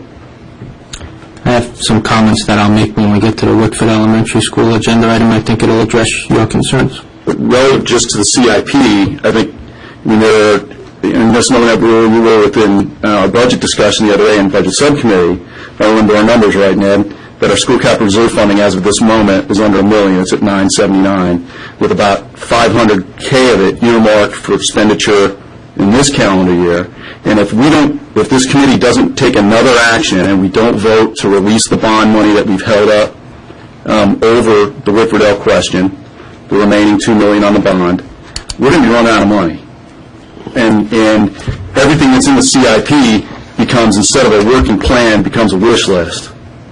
So while this is a good start and this is a decent starting point to start to understand where we are, I would say, and I'd say to the community, that the capital planning for the schools and the condition of the schools, in my opinion, are at a point where we should be alarmed at the funding condition of the capital plan. And that more so than moving $65,000 on the discussion of Wickford and taking that as a small step forward, we need to start planning what that next bond's going to look like and understand contingency plans for if something happens this winter to a roof and we can't pay.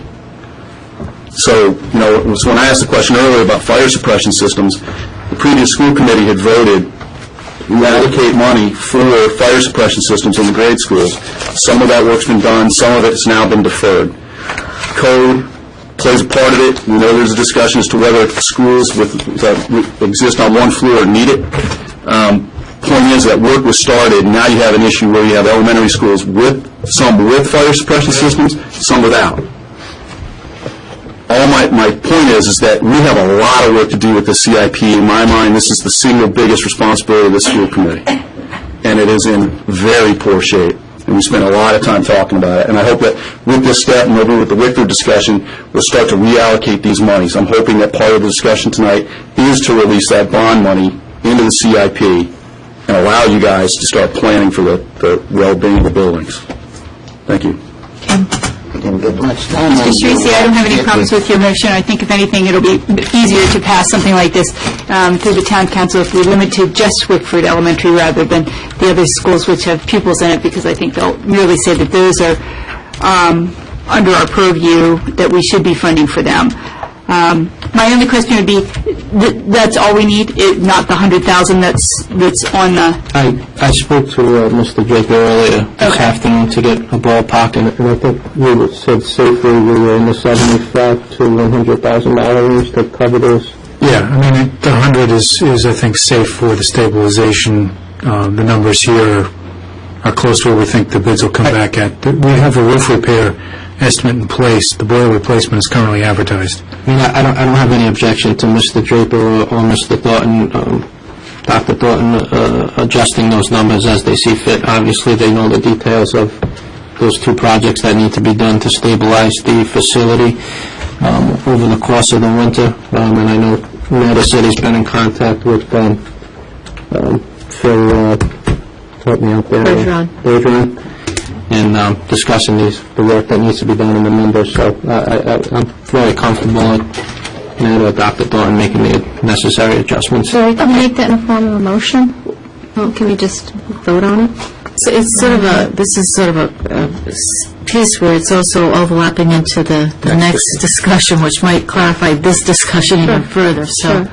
I had one more other comment on the CIP.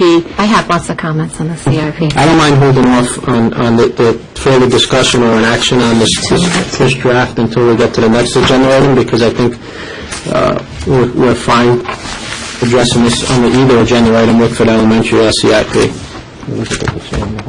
Mr. Draper, the CIP we have in front of us allocates the rest of the bond funds that had been in abeyance. Am I correct? Correct. So, we take but as you stated here and also in the budget meeting the other day, we are pushing some things out to the year 2011 in which we're going to be looking for some sort of a bond to be able to continue to finance them. So I guess what I'm trying to say is that I'm agreeing with Mr. Roth that we do need to start looking at as to having a plan. And I would look to our facilities committee that we have set up to give us some guidance, because if we're going to get a bond out, the best time to put it out is when we have an election year. So obviously we've missed this year, so we're going to be looking at the next one being the 2010, which means we have to have it before the committee in 2009. So it's a sort of thing, a relationship to the town council in 2009. So we're coming up to where we need to be working on this so that we get a direction to go ahead. Because I think we're going to be looking at buildings that have lots of repairs and no money to do it with, because we just don't have enough out of our other monies in our operating budget. Okay. I'm going to take a break for a minute in the discussion, so that we can celebrate and acknowledge our guest who just came in. It's Elizabeth Beisel, and we'd like to have her come up.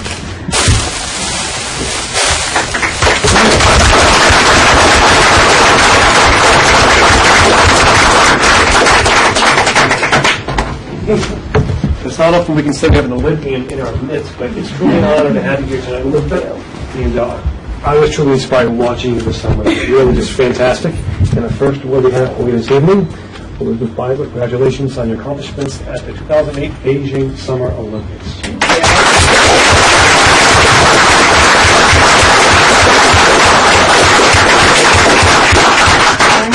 Beautiful picture of Elizabeth Beisel, USA Olympic swimmer, Beijing Summer Olympics, 4th place, 400 individual medley, 5th place, 200 backstroke, Elizabeth Beisel, 2008.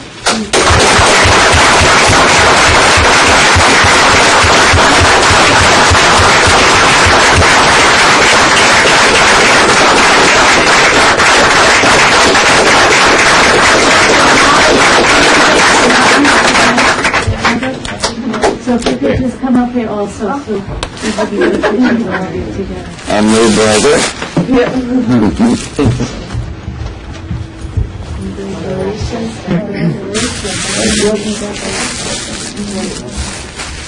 We'd also like to have blessings to you on behalf of the staff, the students, and everybody, how proud we are of you and how exciting it was. First of all, I said if you could only imagine the cheering that was going on in all the homes, and rooting you on. Your parents, I know, are very proud of you, but so are we all.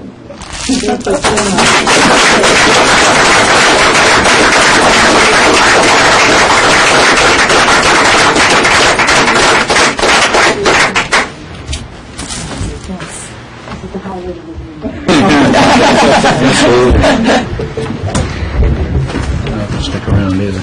They don't have to stick around either. Don't make you stay there. Screaming, I wasn't like, she was running the door.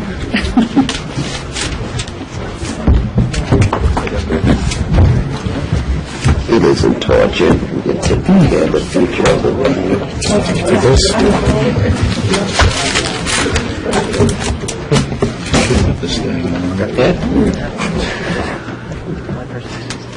Please?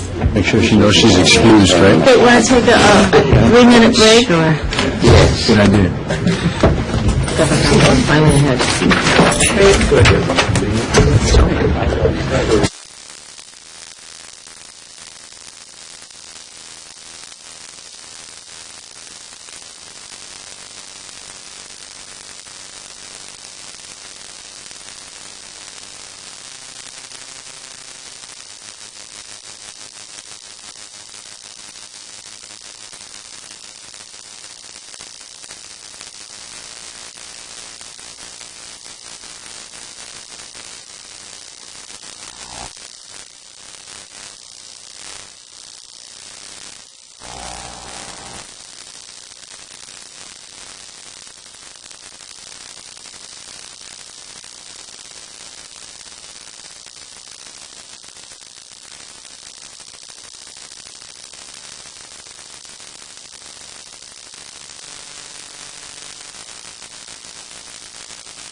That arrived. Anyway, take it again.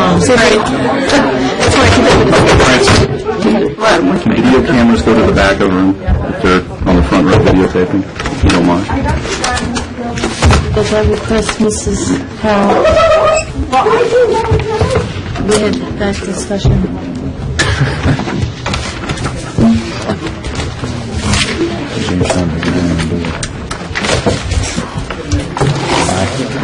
See you later, Becky. You're talking about what? Do what? I don't know you talk about that. You didn't hear about this. Jamestown? No kid. Hey, Becky.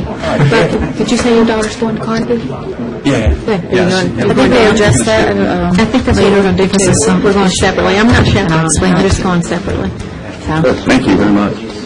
You're on the own lunches this year, aren't you? You're more than welcome.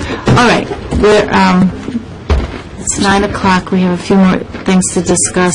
Now, Kim, you finished speaking on that issue? Yes, I think, April, you may have, did you have your hand up? Yeah, a while ago. And I also think that there was some citizens that wanted to make a comment, so we're just going to try to finish up with committee members and then have citizens make a comment, and then we'll go on to this.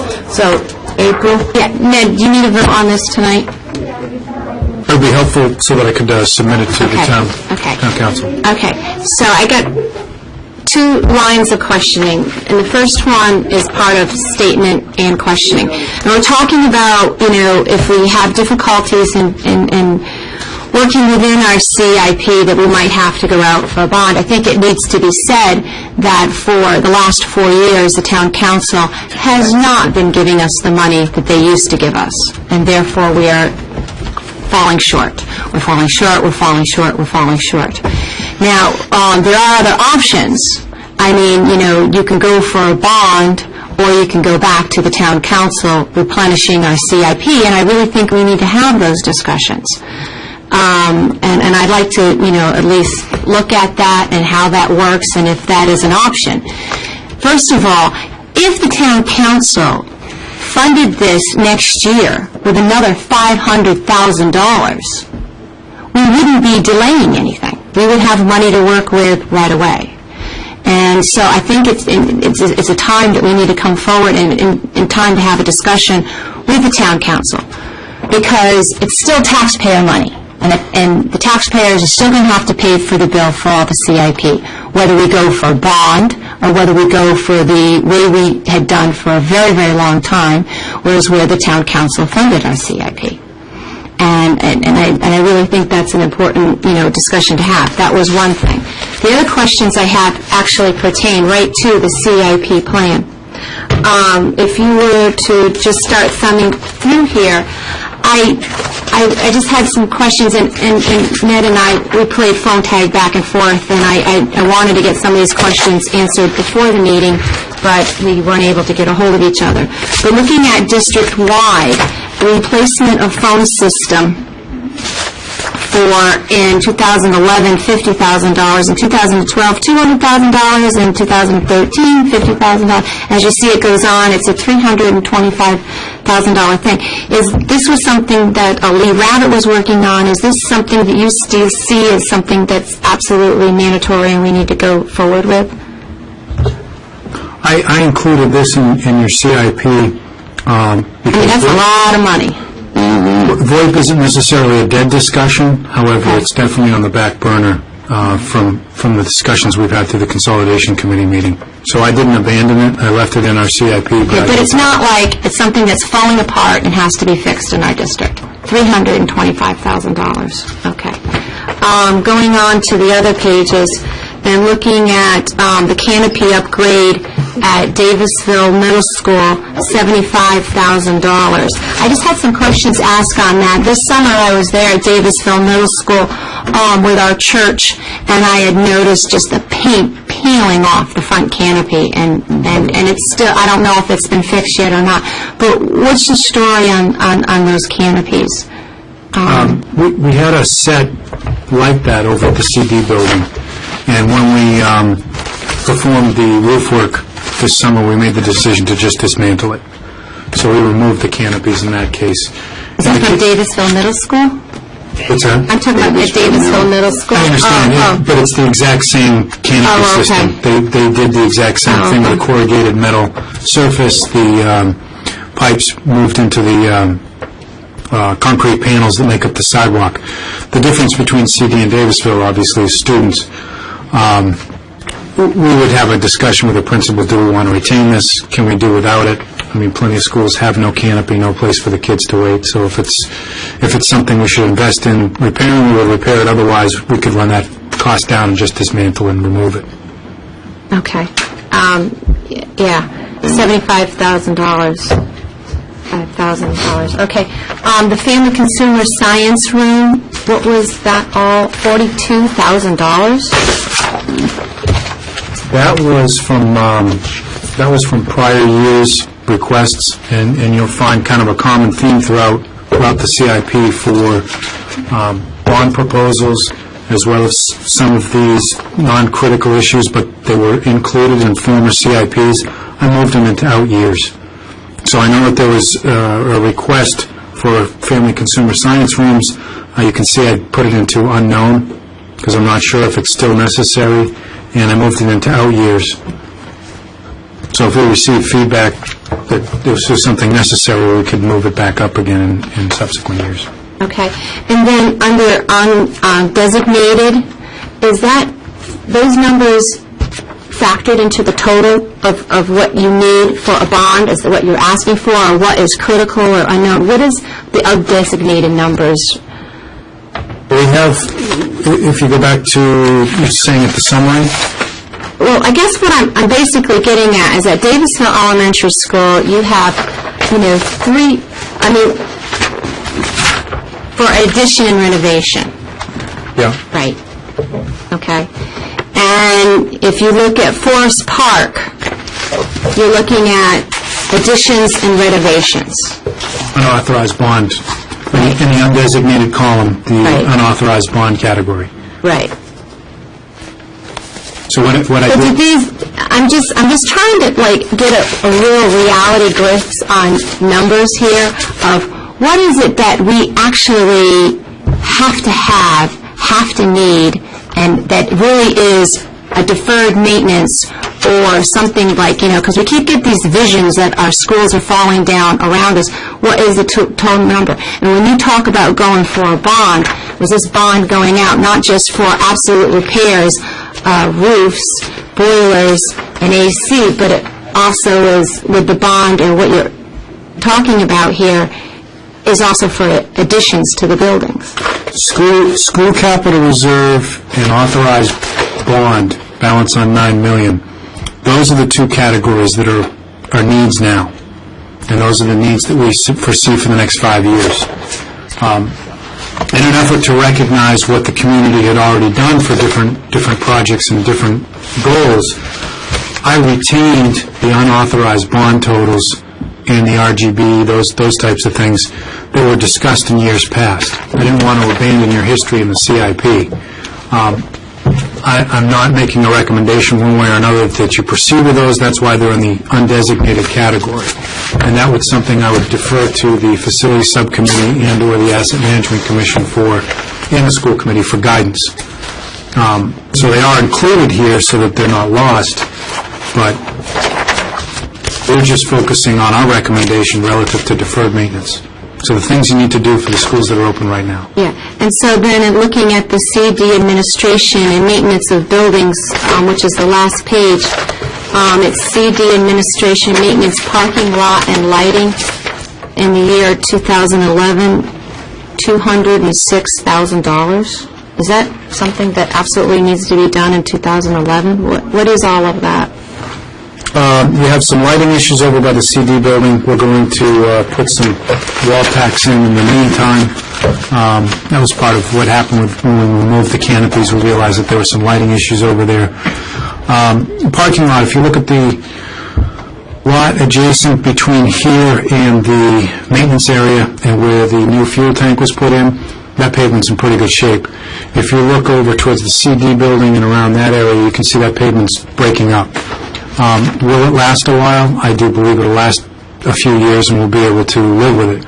But each year, when you have pavement that's lost its elasticity on its surface, water's going to get in, it's going to freeze, and it's going to start to break up.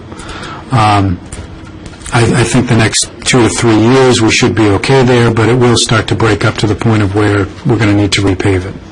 And the lighting, you're saying that the lighting is absolutely necessary. I mean, I'm looking at $206,000 to this parking lot out here, and I'm just not sure if in 2011 that is really a priority. I mean, I want to get things really out and open and clear here. We're talking about that we're in desperate need of money because we've got to spend this because we've got schools that need all of this. And I'm not sure that this CIP is really saying that. I mean, we need to,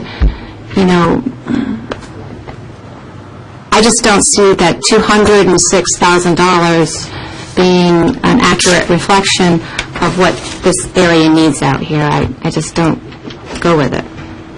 We wouldn't spend our money there right now. I wouldn't, Well, and that would be part of the reason that it's moved into out years. I believe this parking lot and lighting was something that was in... Yeah, but what's happening is we're getting the impression that we're pushing things out because we're not spending the rest of the $9 million bond. And we're pushing things out and our schools are crumbling around. And I don't want the rest of the committee to be putting that idea out there. And it's money that is, you're saying we're pushing things out, but what are we pushing out? Lights for the parking lot? I mean, I understand, and I see a lot of things that do need to be fixed in here, absolutely. But I don't think we're having a conversation that is giving a true depiction of this budget. This report that's here. And we need to be very careful that we aren't misleading.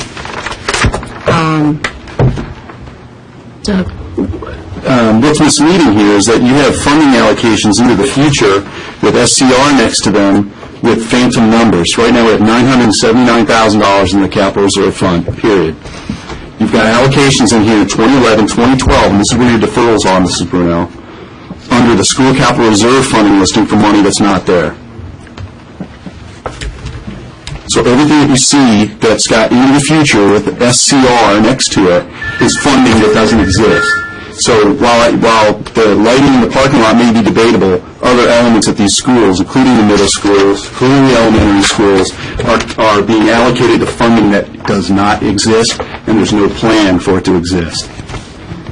Now, I agree that the town council in the last 2 or 3 years has been very inconsistent with the way they've allocated monies to the school capital reserve fund, but the school committee is not devoid of any kind of responsibility as well.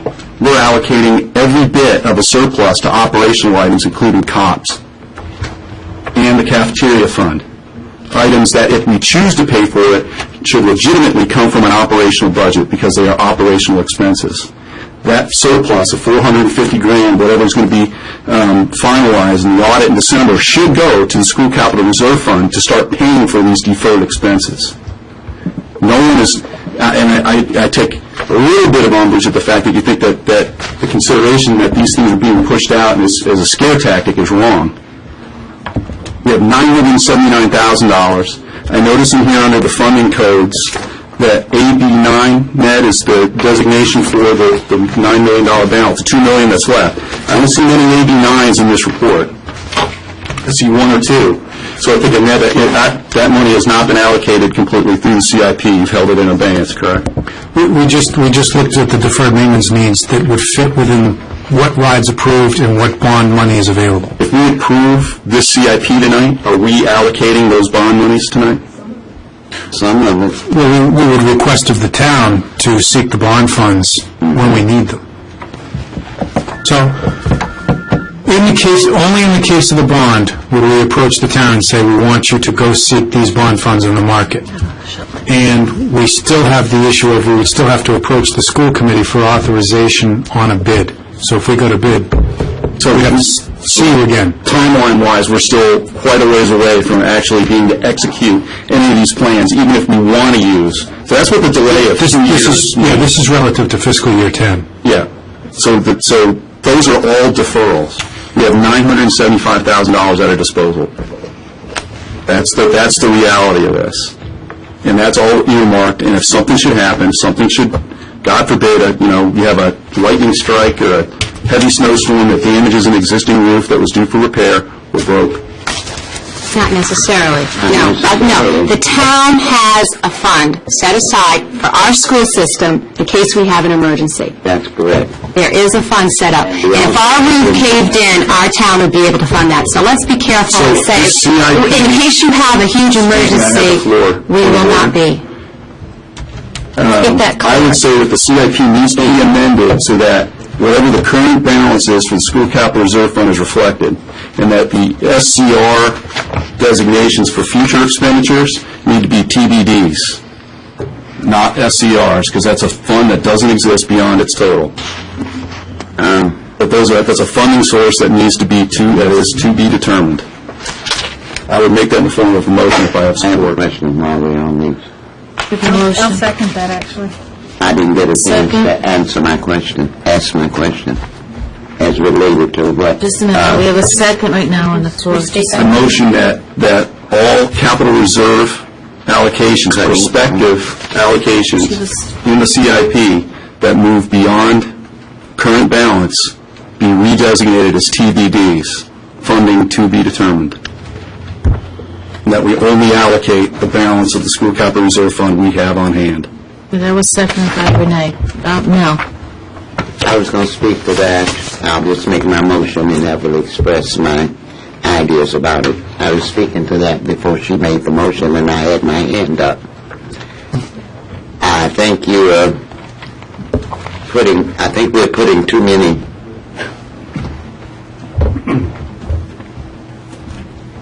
consider the source.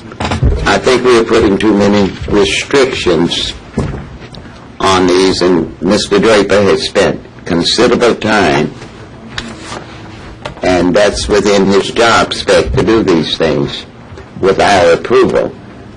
But I don't think you're giving him any latitude or giving him anything, because some of these don't want you to forget that some of these that were deferred under your watch when you were taking care of things. Dr. Francis, that's ridiculous. 7 people. Larry, then, Don't forget. Thank you, Dr. DeFrancis. I support the motion. I guess the question or concern that I have is, do we, in the CIP plan, are we required to identify a funding source in these plans rather than to be determined?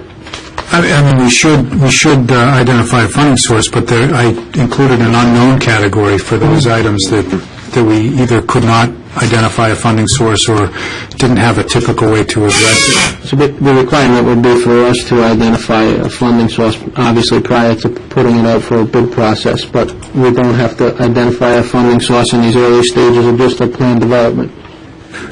True. And if it's the committee's wish that we move it from capital reserve, which is not funded beyond the million, if we want to move it into the unknown category, we can do that. Okay. And that will expose it for this is what's unfunded. My goal is just a clear reflection of what we have funding for, what the priorities are, and what the community might be looking at in the form of a tax bill sometime down the road. April. No, go ahead. We have a second. Renee? In response to something April had said earlier, I just wanted to remind, I know that the committee knows that, but remind the public as well that the only projects that $9 million can be spent on are those 4 remaining schools named in that bond. So as far as the parking lot and things like that, we can't use that money for that anyway. So those are definitely 2 separate issues that we cannot mix and mingle. Comment? I guess one quick question. So, Ned, the motion that's on the floor now, is that something that you recommend? Does the administration recommend this change to our CIP plan? I mean, whatever. It's at the committee's wish. It's fine. And if it's okay with the committee, if you can approve the CIP subject to that, I'll just make that modification and redo the CIP and send it to the town. I would just like to Can we keep the two votes separate, please? What two votes? I mean, his vote and then the approval of the CIP. It's motion. Yeah, okay. McGuinn? I just wanted to get a couple of clarifications. First of all, the $9 million bond first. That was actually something that people of the community, NKTO and others, supported despite objections from the prior administration. Thank you. They said they didn't want it, and now it's coming in pretty handy. A question is, I thought that because it was only for certain schools, including Whitford Elementary, that $2 million or something under $2 million had been held for Whitford Elementary to this. Yes. Well, are we answering his question? Because He's correct. we got a letter from RIDE stating that we couldn't use it for Whitfield Elementary since there weren't any students in it. If it was not a school, well, intended to be opened as a school, and that's the issue. If it's just there, and you have no intentions to open as a school, you can't use the money. But For that building. For that building, yes. But I remember Dr. DeFrancis many moons ago suggesting that, and it's been confirmed with, other districts in Washington County, that there's a need for, specialized services that all the Washington County schools, including East Greenwich, have. And there's some interest in having a regional center which could be used. It could be opened as a school. There's a number of options. And one of the things that, there was a meeting, it was late, about 11:30 one night, and people were talking about this. But I mean, even if you only had, of the $2 million that's needed to spend some of that money, you only had $1.5 million left. And you intended to open it for a school, whether it was for this district or a regional school. You could use that money, okay? You get 30% back from the state, which brings you up to about $1.9 million, correct? The town just in the past year authorized a no-interest loan of $1.5 million for sprinklers at the golf course. If they were to authorize a $1 million loan to the school department, the return on investment of reopening Whitford L as a school, either for the district or where it was special ed, the return on investment in that would be, in an order of magnitude larger than irrigation at the golf course. I mean, any business plan you put together, would you agree? I mean, Dr. DeFrancis, the savings to the district, the potential revenue to the district of, if you actually use that as a school, the building has use as a school, or something else to get it reopened. Mr. McGuinn, do you mind if I ask a question of Ned real quick about something you just said? You said we would get 30% back if we opened the school. Didn't you tell us RIDE said we would not because Whitford Elementary was not part of that submission to RIDE? Yeah, at present, they would not reimburse housing aid. You'd have to go through School Facilities Subcommittee, School Committee, Town Council. Once all three of those bodies sign off, you'd have to go to Board of Regents. They would have to sign off on the plan, and only then, through the new process, would they allow it to be considered.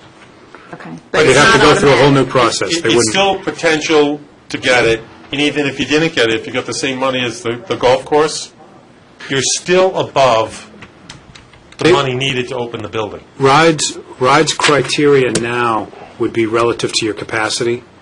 So they would, the regents have been pushing back on communities saying, okay, if you need this and you prove the need, they'll authorize, but if they think you have capacity elsewhere, they're going to ask you to keep schools closed. And that's where a business plan comes in of if you're pulling back students or you're taking in regional students for something like special ed or vocational or something.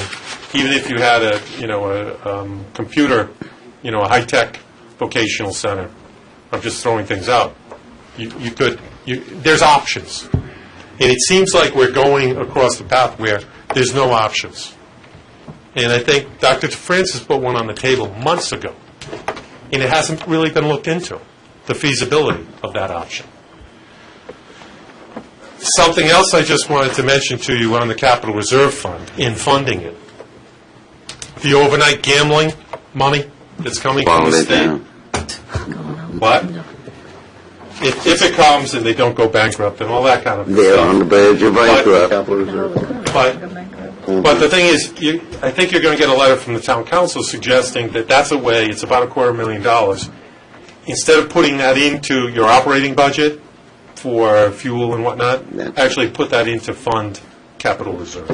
So I just wanted to, I think you've got some options, and it's almost like the discussion is, this is a done deal, and there are no options. Dr. Fritz, I have a question regarding the business planning development for potential use of a building like Whitford L for I guess an outside, I won't say outsource, but a third-party school. Are there any plans in development that you know of statewide or in any that are considering a building like Whitford L that you know are in development? A business plan that would look to, I won't say house, we're trying to be politically correct here. You know what I'm asking, aren't you? Well, there's a lot of different schools throughout the state that have been, that have done that. I'm currently consulting in a school that had been formerly part of East Providence that they totally leased with the option to buy, and the school is in I guess what I'm asking is that being used. while we talk about people saying, coming to the microphones and saying that, we've turned our back on these options, I've never seen options, and I guess I'm wondering, what does it take to understand what options are out there in reality? Can the community actually, and I'm looking at you because it's a special needs question. I think the issue is the decision that we have to make as a school committee as to what we feel we can do with that building, what are the possibilities, and then the feasibility of that then goes into place. I think that we have not yet determined whether or not, one, there is a need for us to continue to have that as a school, or if there isn't, what are we willing to look at in terms of opportunity for the district? What other kinds of things do we need in terms of not just the district, but more so consolidated in South County? I mean, you're looking at a lot of consolidation, a lot of different kind of program. I'm not sure whether maybe that has to come into some of the discussion when you look at consolidation and you look at service options throughout the different districts working together and discussing things together. That's a viable space. What is it? What are the needs in South County? Or even in terms of, even more so than South County, we're not just looking at just that area need, but it could be extending more so in the state. But realistically, how far are we away from a plan? Let's Don't just say, have a plan. Right, I mean, but how, clearly we don't have a plan. How far away are we from being able to consider outside plans that from different groups, different advocacy groups, different organizations that could look at that building and say, hey, let's use it for this, and this is what it's going to cost. The idea to me that the town would float alone, like the golf course, which in my mind was probably a poor use of the money, to restore a building that we don't even know if we can use, to bring it to a state where we hope we find a tenant, is probably not the best use of taxpayer money, in my opinion. If we have a plan for the building, and even if it's a 2-year plan out, that's what I'm saying, is that the clock continues to run. We know we're up against it capitally for other buildings. There are no plans. There doesn't seem to be a plan in the near future. It's not speaking qualitatively to the possibility of plans down the road, but when are they going to get here? And if they can't, what's our duty? I think, in my mind, it's pretty clear that the short-term needs of the building and our immediate needs and configuration just don't provide for it. That's not to say that if we were to make a decision as a committee that at this point, if we were not to need that school, that we would not, I mean, it's feasible that we might discuss giving it back to the town to hold, and it would be under their jurisdiction as to whether they want to put a plan in place to lease that temporarily until we get to a decision that perhaps 2 years down, that because we have history in the state of other districts that had given up their schools because it looked like enrollment in the configuration was not needed, and then they had to go back and they had no longer had the building. So, I mean, we have to have those kinds of discussions and look at where we would not be necessarily setting ourselves up not to have some options. I mean, so that's sort of going into the next discussion. topic, So it's a little bit difficult at best here, but, so I think we have a motion and a second on, could you read that again, Karen? The motion is that all capital reserve allocations in the CIP that will be on the current balance to be moved to the designation to be determined. Or the unknown category. Is unknown, okay? So we have a second. Any other discussion? Not, can we vote? So, all in favor? Aye. Opposed? Motion passes. And April? Yes, I'd like to make a motion to approve the CIP plan, and if I can word this with a stipulation, and with the Wickford, the $9 million bond money, that we, depending on our discussions and vote and tonight. Reword that. Repeat it. Okay. I need some help with this, Mary Ann Carroll. Okay. I spoke to Ned Draper today. Ned Draper gave... All right, so you're approving the plan, subject to the outcome of Wickford L. Right. What does that mean? Would it be helpful, I'm just making a suggestion, if we already have one vote on the CIP plan with the unknown category, would it be helpful and more efficient if we have the Wickford L discussion and come back to vote on the CIP plan? Maybe that'll help clarify and streamline some things. I'm open to either way, I'm just... We can do that, too. April, are you, The other option would be you vote on the CIP, and then when you make changes to whatever happens with the Wickford L question, then you can go and say that those are all subject to amending the CIP. I mean, either way. It's a sort of thing of, you can get the CIP passed, and then depending on that discussion, then you can go back and you can say, hey. That's fine. Okay, so We've already talked about it for an hour. we're passing, we have a vote to pass. Well, I just, you have to be committed that whoever makes the motion in the next topic will honor that. Because if I don't make the motion and say Kim makes the motion and she needs to add that in, you just have to honor that. You know what I mean? That's why I'm making the motion. Vote it up or vote it down. It means the same thing. I just say vote. I don't understand the motion. Ned, go ahead. Ned seems to understand what you're trying to Well, that's because Ned and I discussed it today, and I was trying to move the process. I was trying to move the process forward here. Here's what I think you can do. Try to make things happen in a good way. And Mary Ann will be able to advise us in legality. I haven't discussed it. If you go ahead and approve the CIP and vote in the affirmative, that allows you the ability to come back to it if Wickford L doesn't go as anticipated, or you have a concern with the CIP relative to the Wickford L vote. Right. Does that make Right, sense? as long as she's voting in the affirmative, she can reconsider. So if you that. vote for the CIP and something happens in Wickford L that you're uncomfortable with, You and can it come impacts the CIP, you can come back to this to vote it. Reconsider. and say, I'd like to reconsider based on the Wickford L outcome. And raise it for another vote. As long as you voted in the affirmative on this vote, you can do Right. that. The main thing is, am I correct, So- Ned, is the CIP plan? The plan. Correct. That's the main You vote for thing. the CIP, So just make a motion to approve the CIP. Change it. and then you'll be in the affirmative, and then when Wickford L is discussed, if there's something that results from that discussion that makes you uncomfortable with the CIP, Right. because you're in the affirmative, you can bring the So I CIP vote back up no, again. and I can.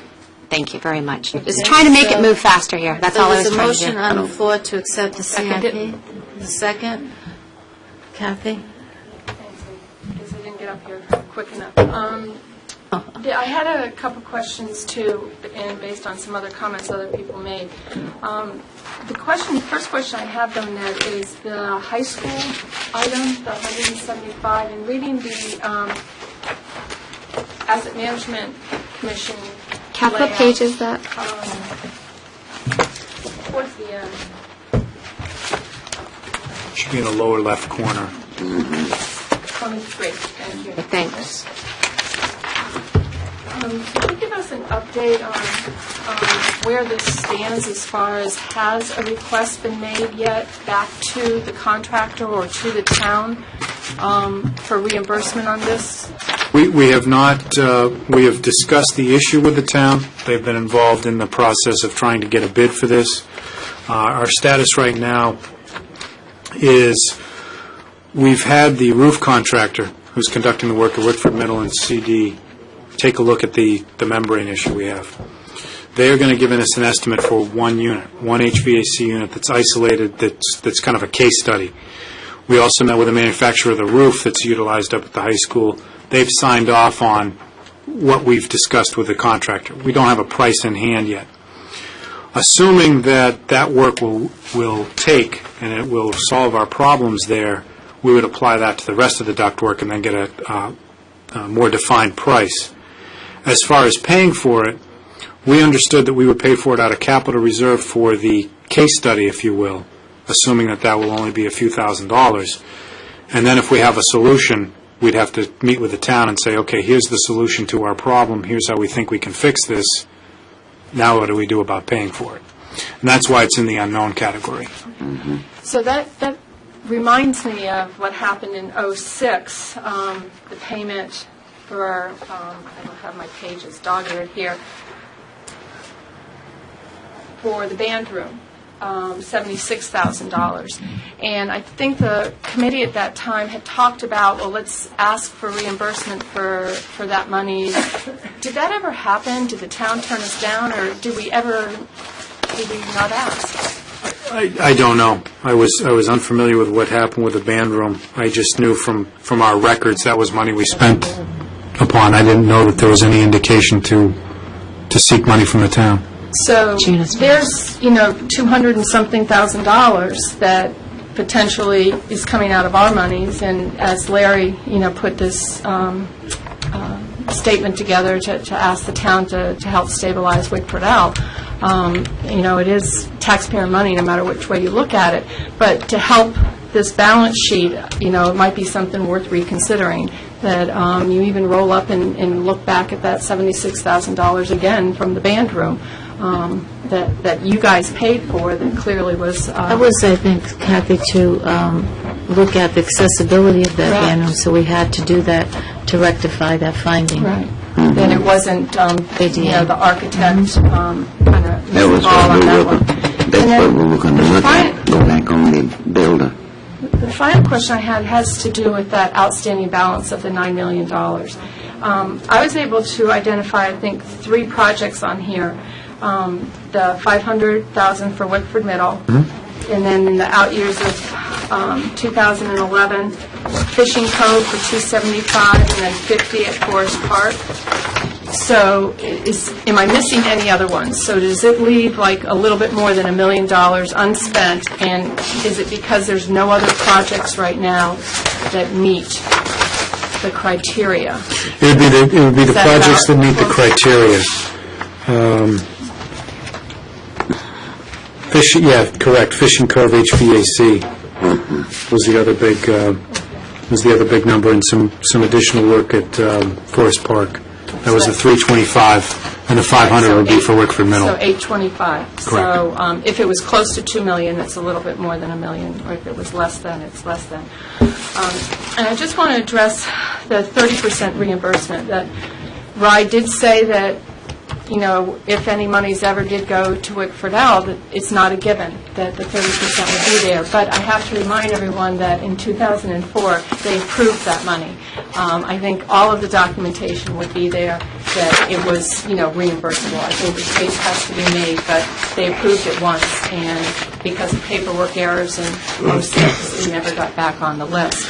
The other thing I want to remind us on, and actually it was interesting to hear Janice talk about that project that you are also working on. Bristol just reopened a historic building. RIDE has put in their own appendix for that building the whole procedure, the new procedures you have to go through, the restoration of historic buildings, as in lieu of new construction, that they favorably look upon that. So I just want to remind us all that, that's an area that the state understands is important, to our heritage as far as that goes. And I think those were the only questions I had. Thank you. Thank you. Okay. Wait a minute. No. Okay. I'll let Mr. Arthur. I'll defer to Mrs. Benson. I had a No, I'm ready. Yours was up first. Thank you. Ned, so based on that note, right, $825K in this CIP, if we approve, will be allocated, or will be a request to allocate from the $2 million Available bond proceeds. The balance of that, and we've discussed this before, and I just want to make sure I'm clear with it, the balance of that can be allocated for repairs at the 4 other designated schools. Correct. Okay. Even though we haven't identified a funding source, you have unknown funding sources identified throughout the CIP. Some of those may hit some of those other schools that would have that availability. We didn't identify additional projects because right now we're just focused on deferred maintenance. We didn't identify any programming needs or any expansions to those existing buildings. Okay, but you're saying then, out of the $2 million bond, $2 million is left out of the bond. You only need $800K of it to cover the needs. That's all we've identified. At the 4 other schools. Everything else is absolutely covered. And I would defer to the superintendent. You're ready to On the consign that? 14th, as I had said, I will have one scenario for you, which I will finish up in terms of how you may consider the other sources, given one scenario for enrollment, that you may consider using the funds. I can't talk about it tonight, but on the 14th, you'll hear it. Okay. Thank you. Okay, we have a motion on the floor and a second to approve the CIP plan. One further question. If Mr. Cerisi's suggestion, which hopefully will come through to get if we get the money, will that just then be taken out of the CIP, or do we have to go back and revote to take that $100,000 out if the town council gives us the money? To reallocate that to Yeah, something we else? just be not spend the money. Okay, we have a motion and a second. All those in favor? Aye. Opposed? No. No. Okay. Do we need a motion on Larry's I would like for us suggestion, to have, excuse me, I'd like for us to have a roll call vote on some of these important issues like that. We're not in such a hurry that we can't have a roll call. All right, on the CIP, there was there was a motion and a second. Let's just go back to the roll call on that one, And please. the motion was made by who and seconded by who? That was made by April and seconded by Kim. So, could we do a roll call, please, Karen, on that? Melvoy Benson? Yes. April Brunel? No. Larry Cerisi? Yes. Renee Cockrell? Yes. Janice DeFrancis? Yes. Kimberly Page? Yes. Douglas Roth? Yes. Motion passes. And then what was it, April, Renee? My question was, do we need a motion on Larry's suggestion to send the request to the town council, or do we just have a consensus to send that I request? thought we made consensus. I had mentioned that I was willing to defer a vote on that until we moved into the next agenda item, which is Wickford Elementary School. I think we're safe on either agenda item. Okay. Making a motion on that. I thought the Wickford L discussion might help clarify my proposal. Okay, so let's move on to Wickford Elementary. And Dr. Thornton, do you have any? Sure, I have some opening thoughts for you on this. As you know, in terms of the 14th in configuration, I'm doing several iterations of, how it may look in a K-6 model. And one model I'm looking at is, hypothetically, could we be doing 5 schools, not 6 elementaries? You said K-6 model? K5, I'm sorry.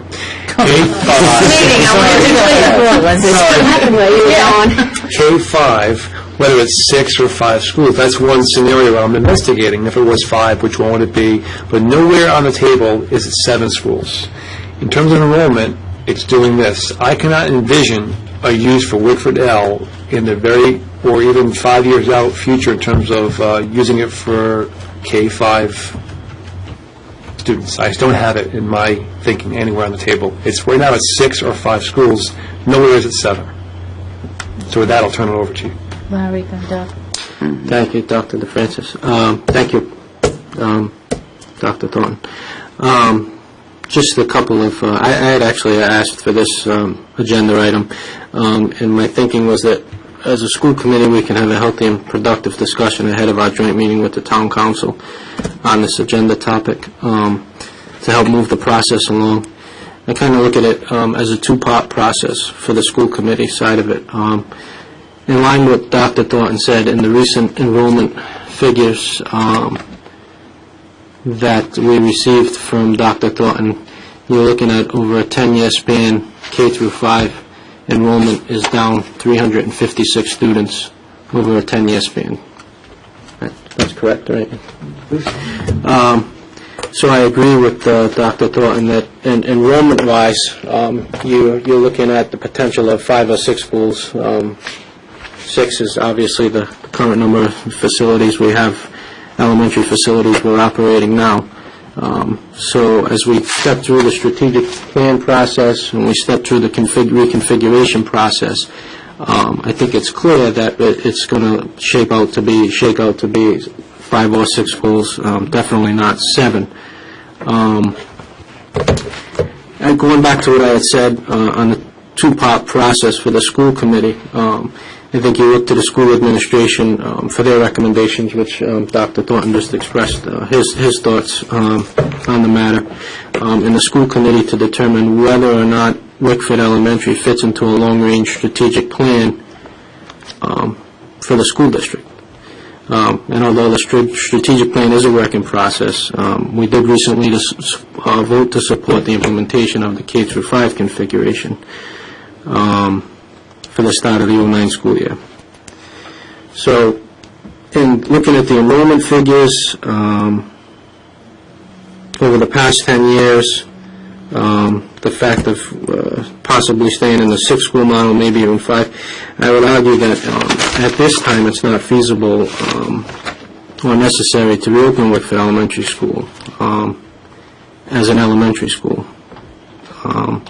I look at step 2 of the process of on this is that if the committee decides the administration's recommendation that we currently cannot utilize the historic asset as an elementary school, we'll need to discuss the potential use of the school in our joint meeting with the town council on the 14th. There was some discussion earlier whether sell, lease the property or whatnot. I wouldn't support the notion of the town. This kind of starts going into our discussion on the 14th, but I wouldn't support the notion of the town selling the facility, whether it's utilized by the school department or the town, or simply leased out for other purposes. That's what I would support, if it's not used by the schools or the town, to lease the property out, rather than sell the property. That way there, the town and the school department maintains the ability to utilize a facility should it be needed down the road, whether it's for town offices or for school educational purposes.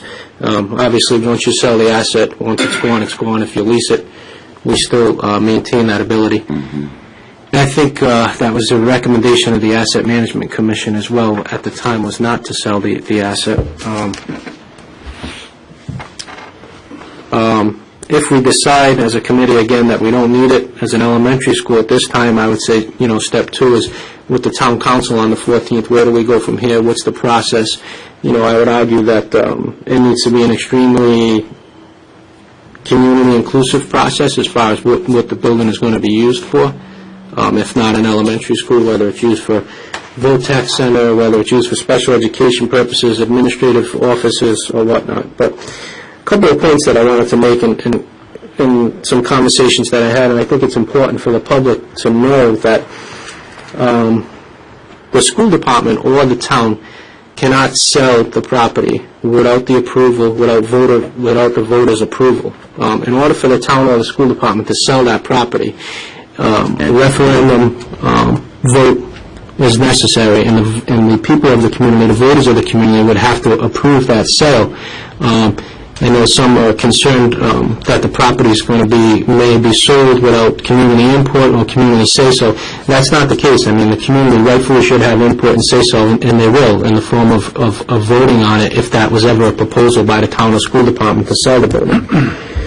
So I think that's important to recognize. And also, if the property was to be leased for a period over 5 years, voter approval is required as well to lease the property for a period of more than 5 years. So I think the community needs to be informed. They need to know that part of the process as well, they should be, the property cannot obviously be sold without their approval. I know that was long-winded, but I had a lot of thoughts on this, and I was kind of hoping to streamline it a little bit and see if we can step through this process. So, thank you. Thank you, Dr. Francis. So, Dr. Thorne, you're saying, we've had this conversation, you don't envision a scenario in which that building... I do not. Okay. I'm going to offer a motion that we preliminarily decide to turn stewardship of the building over to the town. I think we've had this discussion enough, and as long as I've got support of a second, I think it's worthwhile to entertain that conversation now.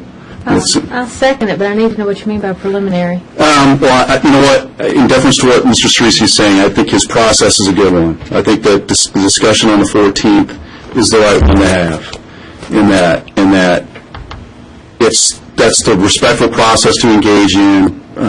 We've got to turn to the town now to make sure that they can understand how that process is going to happen. I think that's the right place to be. So that's why I call it preliminary, because I think that the second half of the decision is a good one. But I do think that ahead of that discussion, we should make that decision going into that meeting on the 14th, and I think we should be prepared to do that tonight.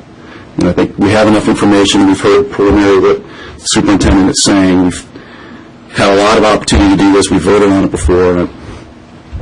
Let's finalize. No. In reference to the information we received and the many important things that you brought out, Mr. Cerisi, that has never been brought out to the general public, and they're gone, but I hope the papers here about the referendums will have to be, I would defer making a motion to turn it over to the town until we meet with the council. Because number one, I'm sure you read it, Mr. Roth, and you kept up with it. There's a project that went on in Woonsocket. Is it Woonsocket? The three schools are going together, and they're big. It's Woonsocket School. You mean the mayor? Yeah, up in Woonsocket and Cumberland up that way. And Dr. DeFrancis,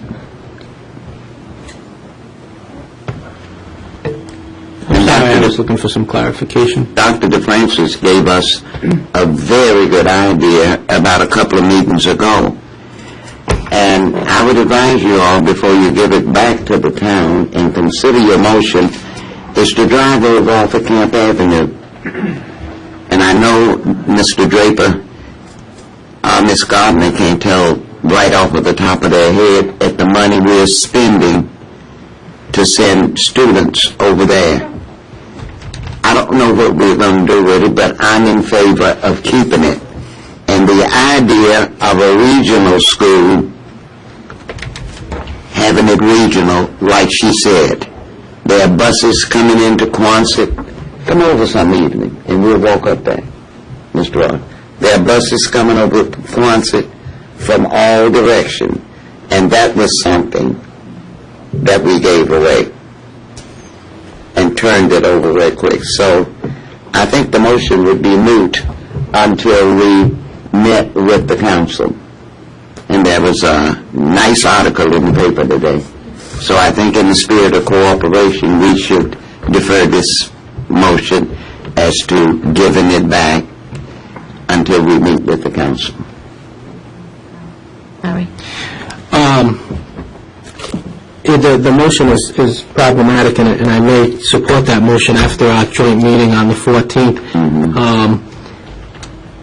I think that tonight I could support a motion clarifying that the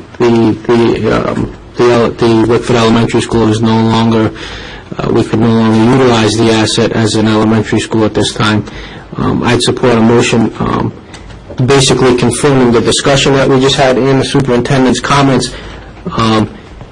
As going back to my notes, as we step through this process, I kind of look at it, like I said, a two-step process. Us as a school committee recognizing whether we can utilize the facility or not. Step one, we can certainly vote on that tonight. Step two, having that joint meeting with the town council, and we have a meeting on the same night after our joint meeting with the town council. We have our own school committee meeting, so I certainly think it would be appropriate for the school committee to vote on it at that time, after the discussion with the council.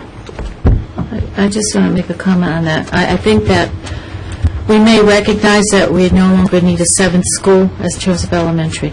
I'm not sure whether we've had enough of discussions regarding special education, consolidation of programming across the districts. It may be a new point, but the fact is that if we're looking at possibilities of revenue in the future, and if we're looking at sending students and outsourcing students, if we were to think about creating that kind of programming within district, although that does require, again, that kind of staffing and professional development, et cetera, it also may be one where if we're looking at other districts having input and looking at needs, it's not totally definitive, but it is a discussion that at least should be explored. And so that would be an asset that we would have as a district with revenue coming into our district instead of us sending out for revenue. But again, that's nebulous at best because we haven't had the opportunity to look at what is specifically the needs of the district in those areas. But so. And with consolidation coming, I think that is grand idea, and we could use it. Like I said, I pointed out the fact that we gave a school away, and it's $1 million campus now. I'm going to continue to say that, and our students are there. So why should we not work to get our students and get other students? We are the educational body. That's a business over there at Sorico. One? I don't know where we are with the one. I just got a quick comment to finish up on my comments, and I'm done. I think one thing is clear tonight through the discussion and the recommendations is that we're not looking at a 7-school model given the enrollment figures. And I think we can all agree on that tonight, and I think the rest of it requires the joint meeting and a little bit further discussion. So that's where I am. I would say that I'm open to amending the motion if we can get a 7-0 agreement. If you just want to withdraw, and make it, if you want to withdraw your previous... Once we're through here. Okay, April, Renee, I don't know which. I, certainly, and unfortunately, have seen what has come before us through our economic difficulties, and I just wanted to state and also have it put into the record that I believe we closed the wrong school. I believe we made a huge mistake. And also the way the school was closed, it was closed in a manner of which it was made almost impossible to reopen. Furniture was thrown out unnecessarily. To be able to house that school as that elementary school within our budget restraints, it's impossible. And I've known this, and we've said it and for a very long time, that we won't be able to, unless this entire community just stood up and said, you know what, no matter what, we want that as an elementary school. We're going to do anything in the world to make it an elementary school. I mean, it could happen. This community didn't do it. And so it's not happening, whether I like it or not, or whether others may like it or not.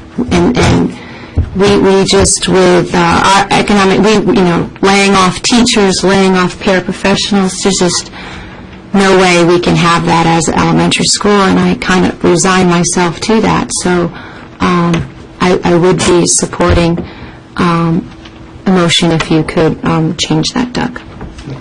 I wanted to say, or to ask a question that, and I don't know who has the answer, perhaps the lawyer, but since the town is the owner of the building, even if we went into a lease agreement as far as with a special needs facility or something of that nature, does the school department have the authority to do that, or would it still need to be under the care, custody, and control of the town, because it would be being leased by the town as the owner?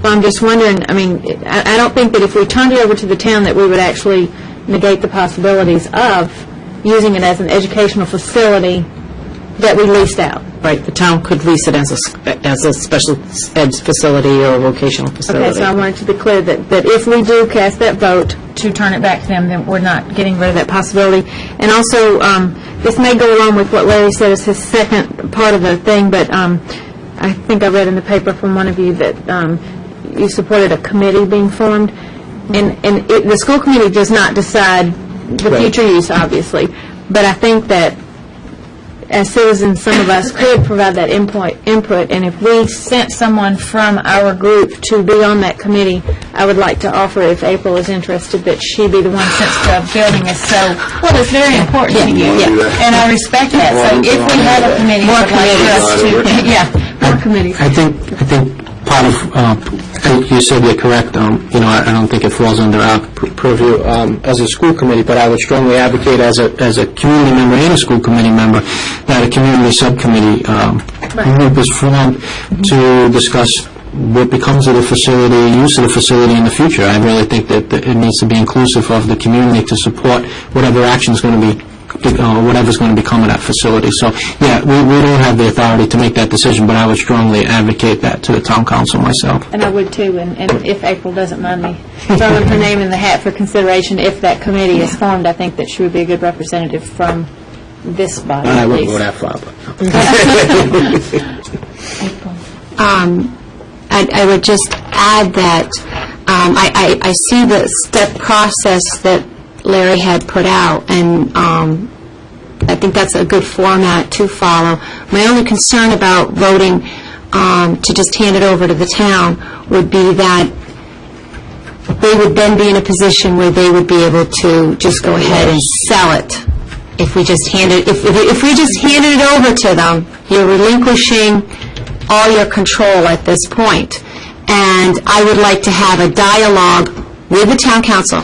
My intent, and what I wanted to share with you, I have a ton of questions that we never got to with them, like, number one, if we hand this over to you, what's your plan to do with the building?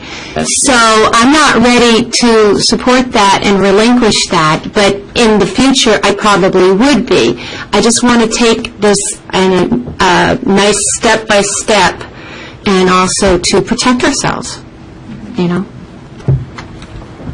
Up to you. I'm okay. No, good. Okay, my question is to our attorney. You may speak. Please, I defer to you. Go ahead. You deferred to me last time. I insist. No. I'm expecting from you. Go ahead, Bill, please. I would like to ask this question from our attorney. And I think she's going to have a role to play in this. And her role is she's going to have to research that deed, get all of the legal questions concerning it, because we might have wasted our time. Because it is so intertwined, the school and that playground, until we could be wasting our time. And I think my question is to you. I would like to see us authorize our attorney to look into the deeds. Already done that. Several times. I think that's been explored. I think that's she was something... talking, I was No, can I, excuse me, Mel, I was just trying to get some clarification. This is... You didn't understand? No, I do understand, because I have the playground and the school and the property and all of that. We could do that. Yeah. But I think there's some work for you to do before we come to any conclusion. Obviously, I would work with the town solicitor to try to come up to what's going on with the deed and the property and everything. But the school department, that's why I said you, but maybe I was wrong. No, I have no problem doing it, but I just want you to know that anything I do, I would work in conjunction with the town solicitor. Well, that would be fine, but you're our attorney. I understand that. And we have a problem here, because we could be pouring water over the dam. Haven't you already researched that? The property? No. The deed? No. I was an attorney. Previous council's done it. Yeah, I We've have got 3 letters from attorneys already. I have not. And It was each not one big. disagreed. Each one of them disagreed, and she's presently our attorney, and I would be amenable to taking her advice, because each one of them disagreed. So, One quick legal question that reminds me. A question I've always had is, and it's buried in state law somewhere, I don't know, but the question I would have is that, does the act of closing a school automatically turn a facility over to the governing side on the town. I would have to research that. I'm not sure on that question, and I couldn't answer you tonight. Yeah, that's not the first time that question's been asked. And essentially, the question I'm asking is when the previous school committee closed the building, did the rights to the building and its care and control automatically revert to the town at that point? And is that, I'd have to research that. can I ask for an answer on that at some point, maybe before the 14th? Yep. Right. So that's one question I have. Now, Larry, if I understand where we're headed, and with the motion that's on the table, if we wanted to amend something that we all could get behind, the way I was looking at this is that, in my opinion, I think it could be in the request we want to make of the council. If the way I'm reading this, and what I'd ultimately like to see is that we'd like to announce our intention, or at least signal our intention that we, as a committee, 7-0, are looking at, in the near future, the likelihood of a formal turnover of the building. Right, and I think by a 7-0 vote of recognizing that a 7th school, unfortunately, is not feasible at this time, I think that sends a message of the process we're looking to work through, as well as sending this formal request over to them. If we amend this request, that's totaling $85,000, looks like, for the immediate dollars that are in the CIP over Wickford that are scheduled for this year, right, Ned, through 09? Right? The money that's in, the $85,000 that's listed here, that's to be executed in the 09 fiscal year. Correct.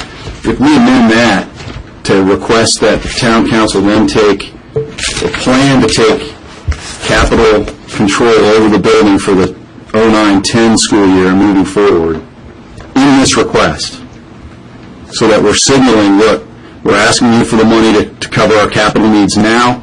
We're asking you to strongly consider the plan for its capital needs in 09-10, and that the committee itself wants to discuss this on the 14th, and also hold out the opportunity that the building can be used for educational needs down the road. And in my mind, that covers the needs for where I'm at. I'm a little hesitant because I don't want to push the envelope. I'm just looking to get us funded to stabilize the building over this next month as the weather declines and gets colder and we have a failing boiler and a failing roof. Get the funds in place. Money's allocated already for that. The boiler's not going to go unrepaired. He's going to spend the money one way or the other. What we're asking, in my mind, what you're asking for is the town to go ahead and this is what I like about this suggestion, is that what you're asking is for the town to go ahead and start thinking about taking over the control of it. And that's, in my mind, this is a very nice first question to ask that. What I would say is I'd strengthen it a little bit and tell them to consider 9-10 now. I think that request would come out of a possible vote at the joint meeting or a vote at the meeting after our joint meeting with them when we go into our own meeting on the 14th. I think obviously if we vote at that time, then obviously we'd be, part of the process would be for them to take over the expenses. But my purpose for putting this forward tonight ahead of that was to kind of move the process along and help get things in place as we, have these discussions in these meetings. I just don't want to leave the building in a vulnerable position over the next month, Is it in a vulnerable position over the next month? I mean, the money's allocated to fix it one way or the other, whether it's a town source or a school source. My intent is to proceed with school capital reserve and approach you either at that meeting or the meeting following. But in either event, we'll have direction from the school committee and the town council. Let's strengthen the request by telling them to consider the 9-10 capital year. Well, I have a suggestion. My suggestion would be that we take the motion off the table, and in order to strengthen Larry's proposal here, is that we make a statement that we are ready to enter into discussions with the town council with the intent that we acknowledge we will no longer use Wickford Elementary as an elementary school in the foreseeable future. It lets open as to what we will be using it for discussion. It lets them know that we're taking a definite step forward, that we would like them to start paying for any sort of capital improvements, but yet it doesn't close the door on all the other possibilities that are out there that we've been discussing here at this table today. Yeah, I would support that. I also think that it can't hurt to put this in front of the town council prior to our meeting on the 14th, so that they're prepared, they know what we're looking at, what we're looking for. I mean, it's a request that's, I think only something positive can come out of the request, so. Well, if we wanted to adopt this, it would make it a stronger statement as to what you have here. Just a minute. Okay, I would definitely support a motion like that, Kim, and then along with it, the letter going out to the town council, just as Larry has it. That's I mean, a rough right, I mean, they're going to, of course, you know, but as he's saying, I'd like the two together. So I guess what we're looking for here is a statement, I guess, and I see where we're headed in the spirit of unity here. I think we can get around that.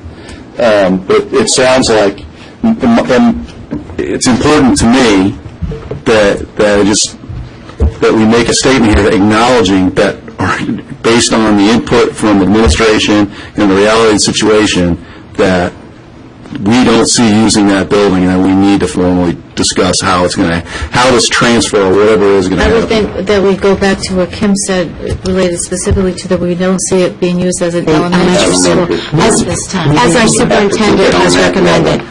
Would you want to add Larry's, I think we can do Yes, we would add this to the bottom that you send the Well, I'll make this as a motion if, Doug, if you withdraw your motion. Sure. Okay.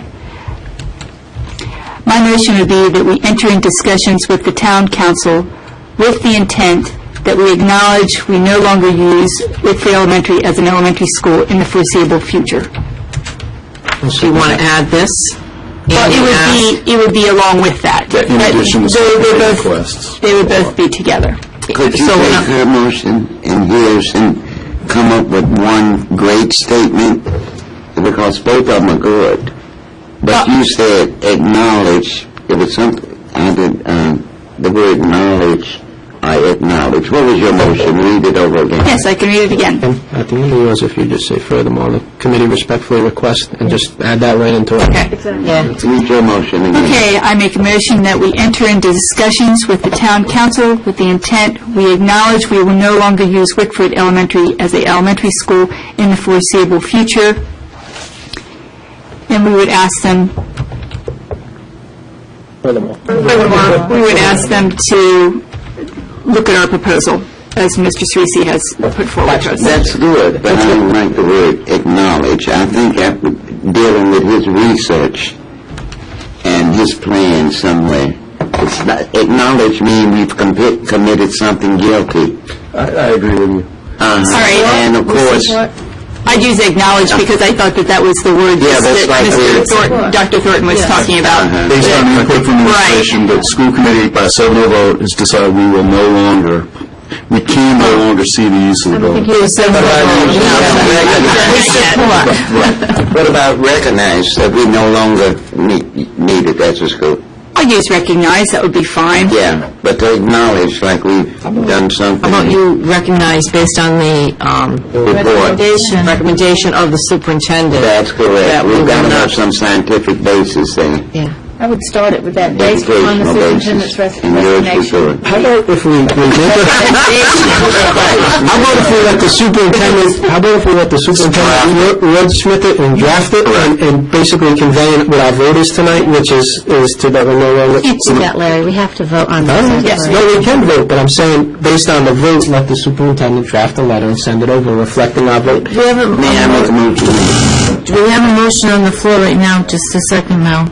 No, we don't. No, I don't have a second.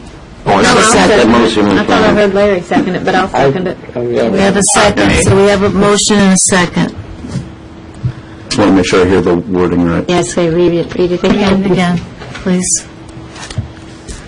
Can you give me a second just to think about what you just said? Terry, you have the motion, don't you? Okay, here we go. My motion is that we enter in discussions with the town council with the intent that we recognize Dr. Thornton's recommendation that we will no longer use Wickford Elementary school in the foreseeable future. I think when Renee was saying, put in that we recognize, or we... Upon recommendation of the superintendent, I use the word recognize. We put us ahead of time because we're going to get through this. what you said. You recognize. You don't necessarily have to use that word. Let's let him get the letter. Marion Carroll's writing something. Based on the recommendation of the superintendent, the North Kingston School Committee recognizes that the Wickford Elementary School will not be needed as an elementary school in the near future, and therefore we would like to enter into a discussion with the town council to discuss the future use of Wickford L. And furthermore, we ask that, and then we put Larry's in. I don't think we said future use of Whitford L, though, in yours, did we? I think hers is fine. We don't have to. I don't want to put words in your mouth, I'm just trying to That we enter into discussions of the future of the building. But is that under our purview as a school? I'm using my hand here. I'm just waiting for conversation. Go ahead. Marion Carroll, there's this one thing, and it's the word need. Can you fix that? Because the Wickford Elementary we can't School, afford it. There's a lot of things that we need that we can't afford. And I think that's a very important message to... will not be used... Exactly, which is what Kim had. as an elementary school in the near future. Okay? You're right, April. Okay, and therefore... Kim had it. And Kim, you put enter into a discussion? Yes. If you could give me the first part of yours, I think I might have something the committee likes. Based on the recommendation of the superintendent, the North Kingston School Committee recognizes that the Wickford Elementary School will not be used as an elementary school in the near future. Period. Then you put yours, then what did you put in? Well, we got to put in more Well, to I it. guess I would just... Just leave it. Furthermore, Add to it about the discussion. Larry. Yeah, or entering into the discussion. Furthermore, the committee would like to enter into a dialogue with the council That's it. regarding future use of the building. If we give it to you, you can't tell me what to do with it. Get everybody's had input in this one. You give it to me, you can tell me what to do with To it. not make it any more confusing, we can do that letter as a separate motion. How about this? Put it all together. Okay, Kim has it, I think. Based on the recommendation by the superintendent, the North Kingstown School Committee wishes to enter into discussions with the town council with the intent, we recognize we will no longer use Wickford Elementary as an elementary school in the foreseeable future. Furthermore, the committee would formally, ... and respectfully request financial assistance from the town council. I don't want to pick nits, but the words with intent sounds to me like you're asking a question. Point of order, Mary. I'll be back. Well, it's that, point of order, it's We have an that we're attorney trying to here, get we got a someplace good with, point. it's the purpose We're that... talking I'm going to, we pay an attorney here, she came up with a good idea. Now, hold on. Kim, Let's quit this babysitting. Everybody got to say something. Maureen came up with it, and the superintendent. I don't think I've ever opened my mouth, so not everyone ever said anything. So could we just go back to what Kim is, and then perhaps, Marion, if you listen to this... Yep, go ahead, Kim. I'm trying to work with you. What I have here is, based on the recommendation by the superintendent, the North Kingstown School Committee enters into discussions with the town council with the intent we will recognize we no longer use Wickford Elementary as an elementary school in the foreseeable future. Furthermore, the committee would formally and respectfully, and that ties I think into... it's intent With the intent, so it's... and recognize kind of redundant. recognize One of them. Based on the recommendation of the superintendent, the North Kingston School Committee recognizes that the Wickford Elementary School will not be used as an elementary school in the near future. Period. Okay? And then the school committee formally and respectfully requests, and just put the Larry's in. Awesome. With the recommendation that everybody don't want to. Well, I mean, this is going to, this motion is going to elicit the discussion at the October 14th. We have a joint meeting scheduled on the 14th, and this is on the agenda, so... So that would be the discussion. So we have this motion, do we have a second? Second. We've already, Okay. comment? One more time. All right, based on the recommendation of the superintendent, the North Kingston School Committee recognizes that the Wickford Elementary School will not be used as an elementary school in the near future, period. The school committee, and then put Larry's in. Can you say the words? All right, the school committee formally and respectfully requests financial assistance from the town council to structurally stabilize Wickford Elementary School. Do you want to go on and talk about the repairs that are needed, or is that enough? I think that's enough. That's enough. Right there, that's good. I have one word I'd like the committee to consider. Based upon the research and the recommendation. He did a lot of research before he told us that. And I think that Which is was... inherent with the research. We're good. The recommendation is based on the research. Yes, but I think we should be crystal clear. If we put any more words into this, it's going to turn into a I'm manifesto. sorry. I just don't want you to have the blame for it. You did research. I do either way, that's fine, that's part of the job, the first, I'm happy with it. Okay. You don't know what you're hanging your hat on. I'm through with it. I'm through with it. Ken made it, Larry have a second, yes, comments? Yes, I think that you're looking at the 14th with a meeting with the town council. I think that it would not be unreasonable. There are other groups that have looked at some potential uses of these buildings, including, along with Dr. DeFrancis's, a regional group, and I would make two suggestions.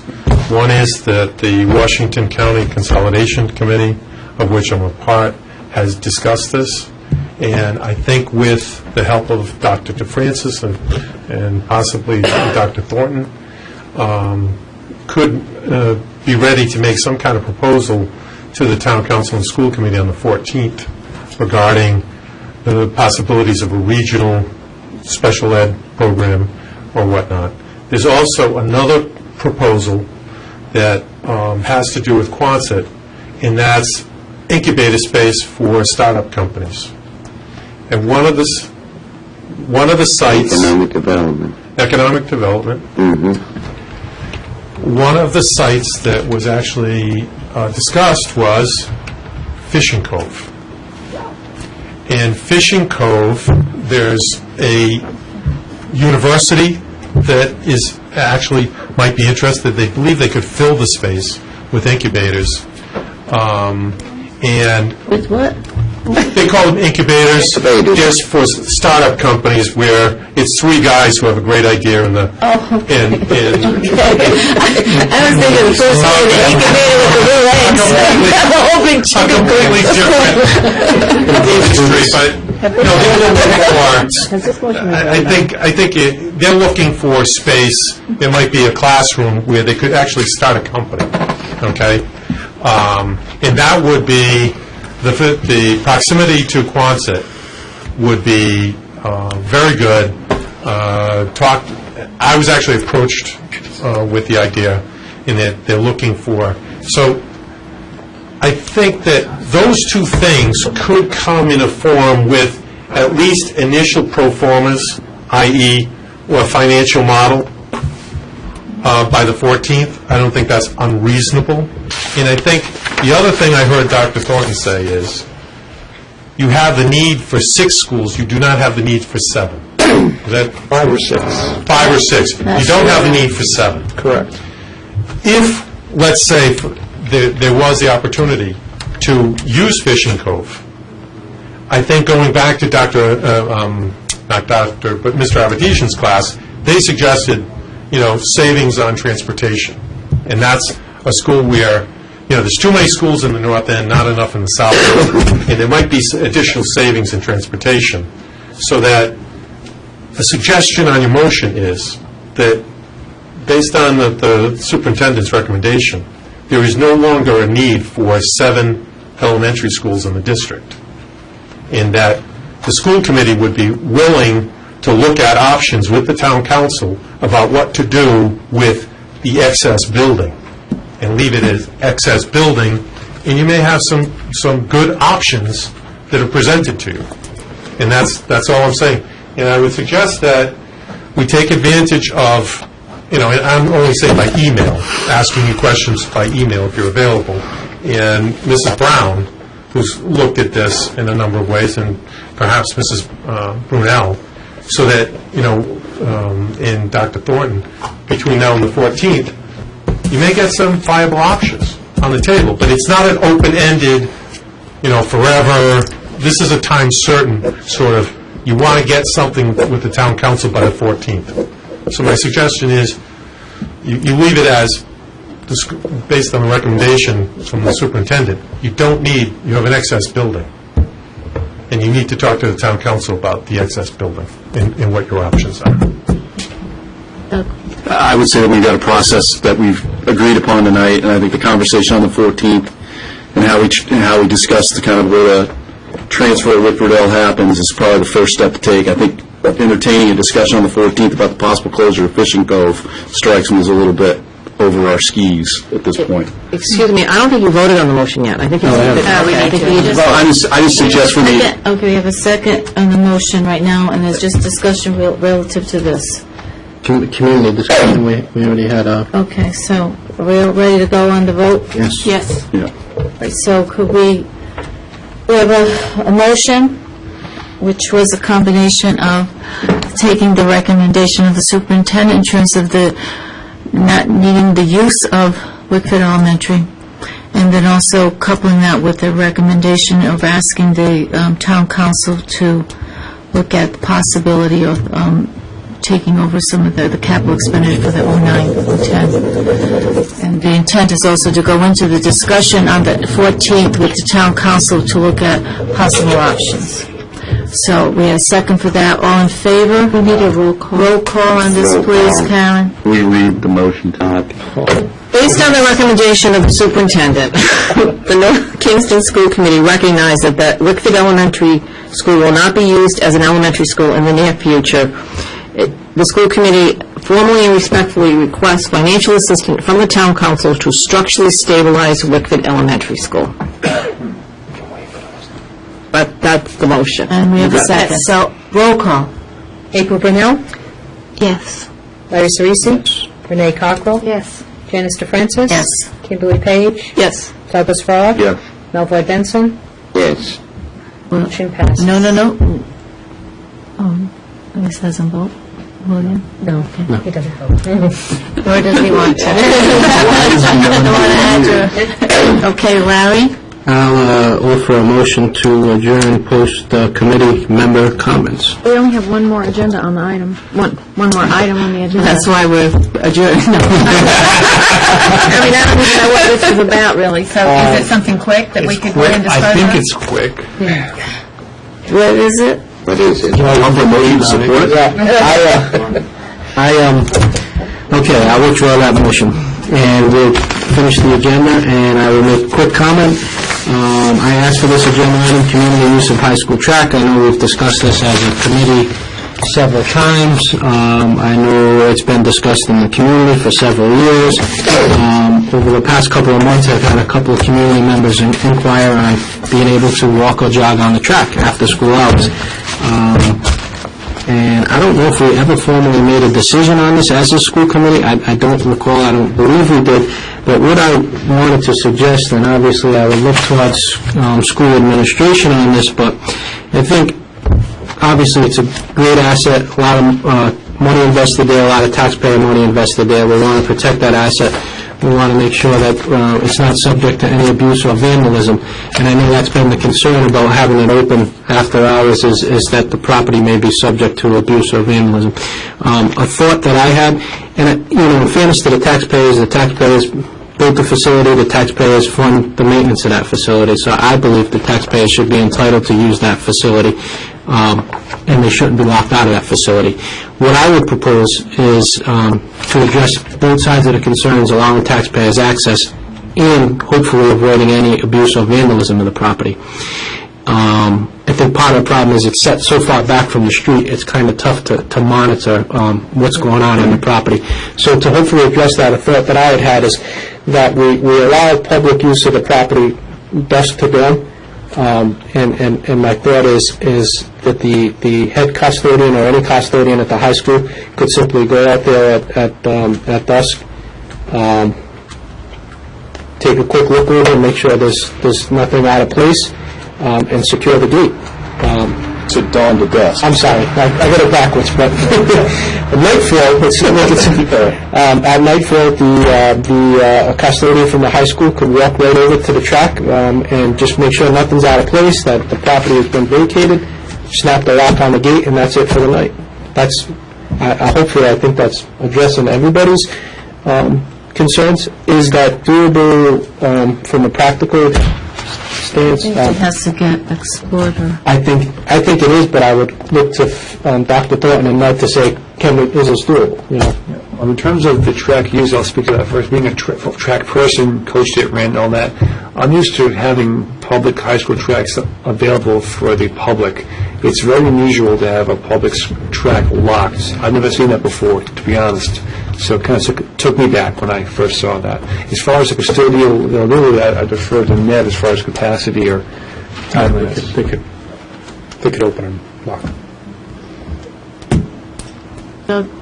Yeah, the last time we had this conversation, it was, I want to say probably spring, March, and we left it with Dr. Fear to come back and give us just an operation, with the intention of, we wanted to open, give us a plan that works, right? And I think that's what you're saying here tonight. I think what we should do is take it the next step and go ahead and motion to do it. I mean, it's...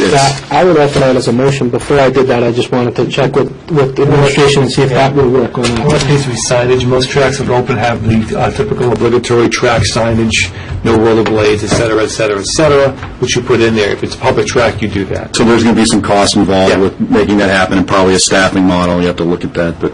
Well, I think staff model is locking the gate, but signage about appropriate use of the track. Signage and a custodian to walk out there and lock the gate at the end of the night. That's right. It would be open on weekends, right? Dawn to dusk. Dusk. Dawn to dusk. Yeah. My question would be, if we're saying all day long that the building is open, After school hours. okay, because that's not done. Yeah, I think we need to clarify. Maybe I'm concerned about students being there and How about if extra people. Dr. Thornton and Ned Work out it out and maybe bring it back to us in a memo to approve? Right, I would feel more comfortable with that than approving it right now, because I just think there's some unanswered questions. So I'll make a motion to accept pending a plan to... No, don't do that yet. Let's wait until they give a... He's just going to They're come going out. to come back with a plan. We don't need a Track being motion. locked up is the reason I gained all this weight. Otherwise, I would... Yeah, I need to... I have one question. If you do that, will the insurance policy protect the town, liability for having the general public out there versus having students? Absolutely, like the rest of our schools. It's under the same policy. Okay. Thank you. All right. So we'll get a plan on the next... So, we'll table it and defer to Ned and Phil to come forward with a memo to approve For the plan. I'm going to motion that we adjourn. Second. Comments, committee comments, please? I'd like to make one quick comment, I'm sorry. But I think this agenda topic of the CIP in Wickford Elementary School is a very emotionally charged topic in the community and with the committee for several years, with this committee and with the community as well. Difficult discussion, difficult decision, difficult process, and I just wanted to thank everybody for their work tonight and input on the discussion, and help, and that we work collaboratively together as a committee to step through something that's been pretty much the elephant in the room for the last several years. So thank you. Yeah, I'll echo that. I guess any time that this committee can drive a 7-0 vote is a good thing. And I didn't get a chance to say as we had those closing remarks, but in 2005 I was against the closure of the school, and I still would hold that position.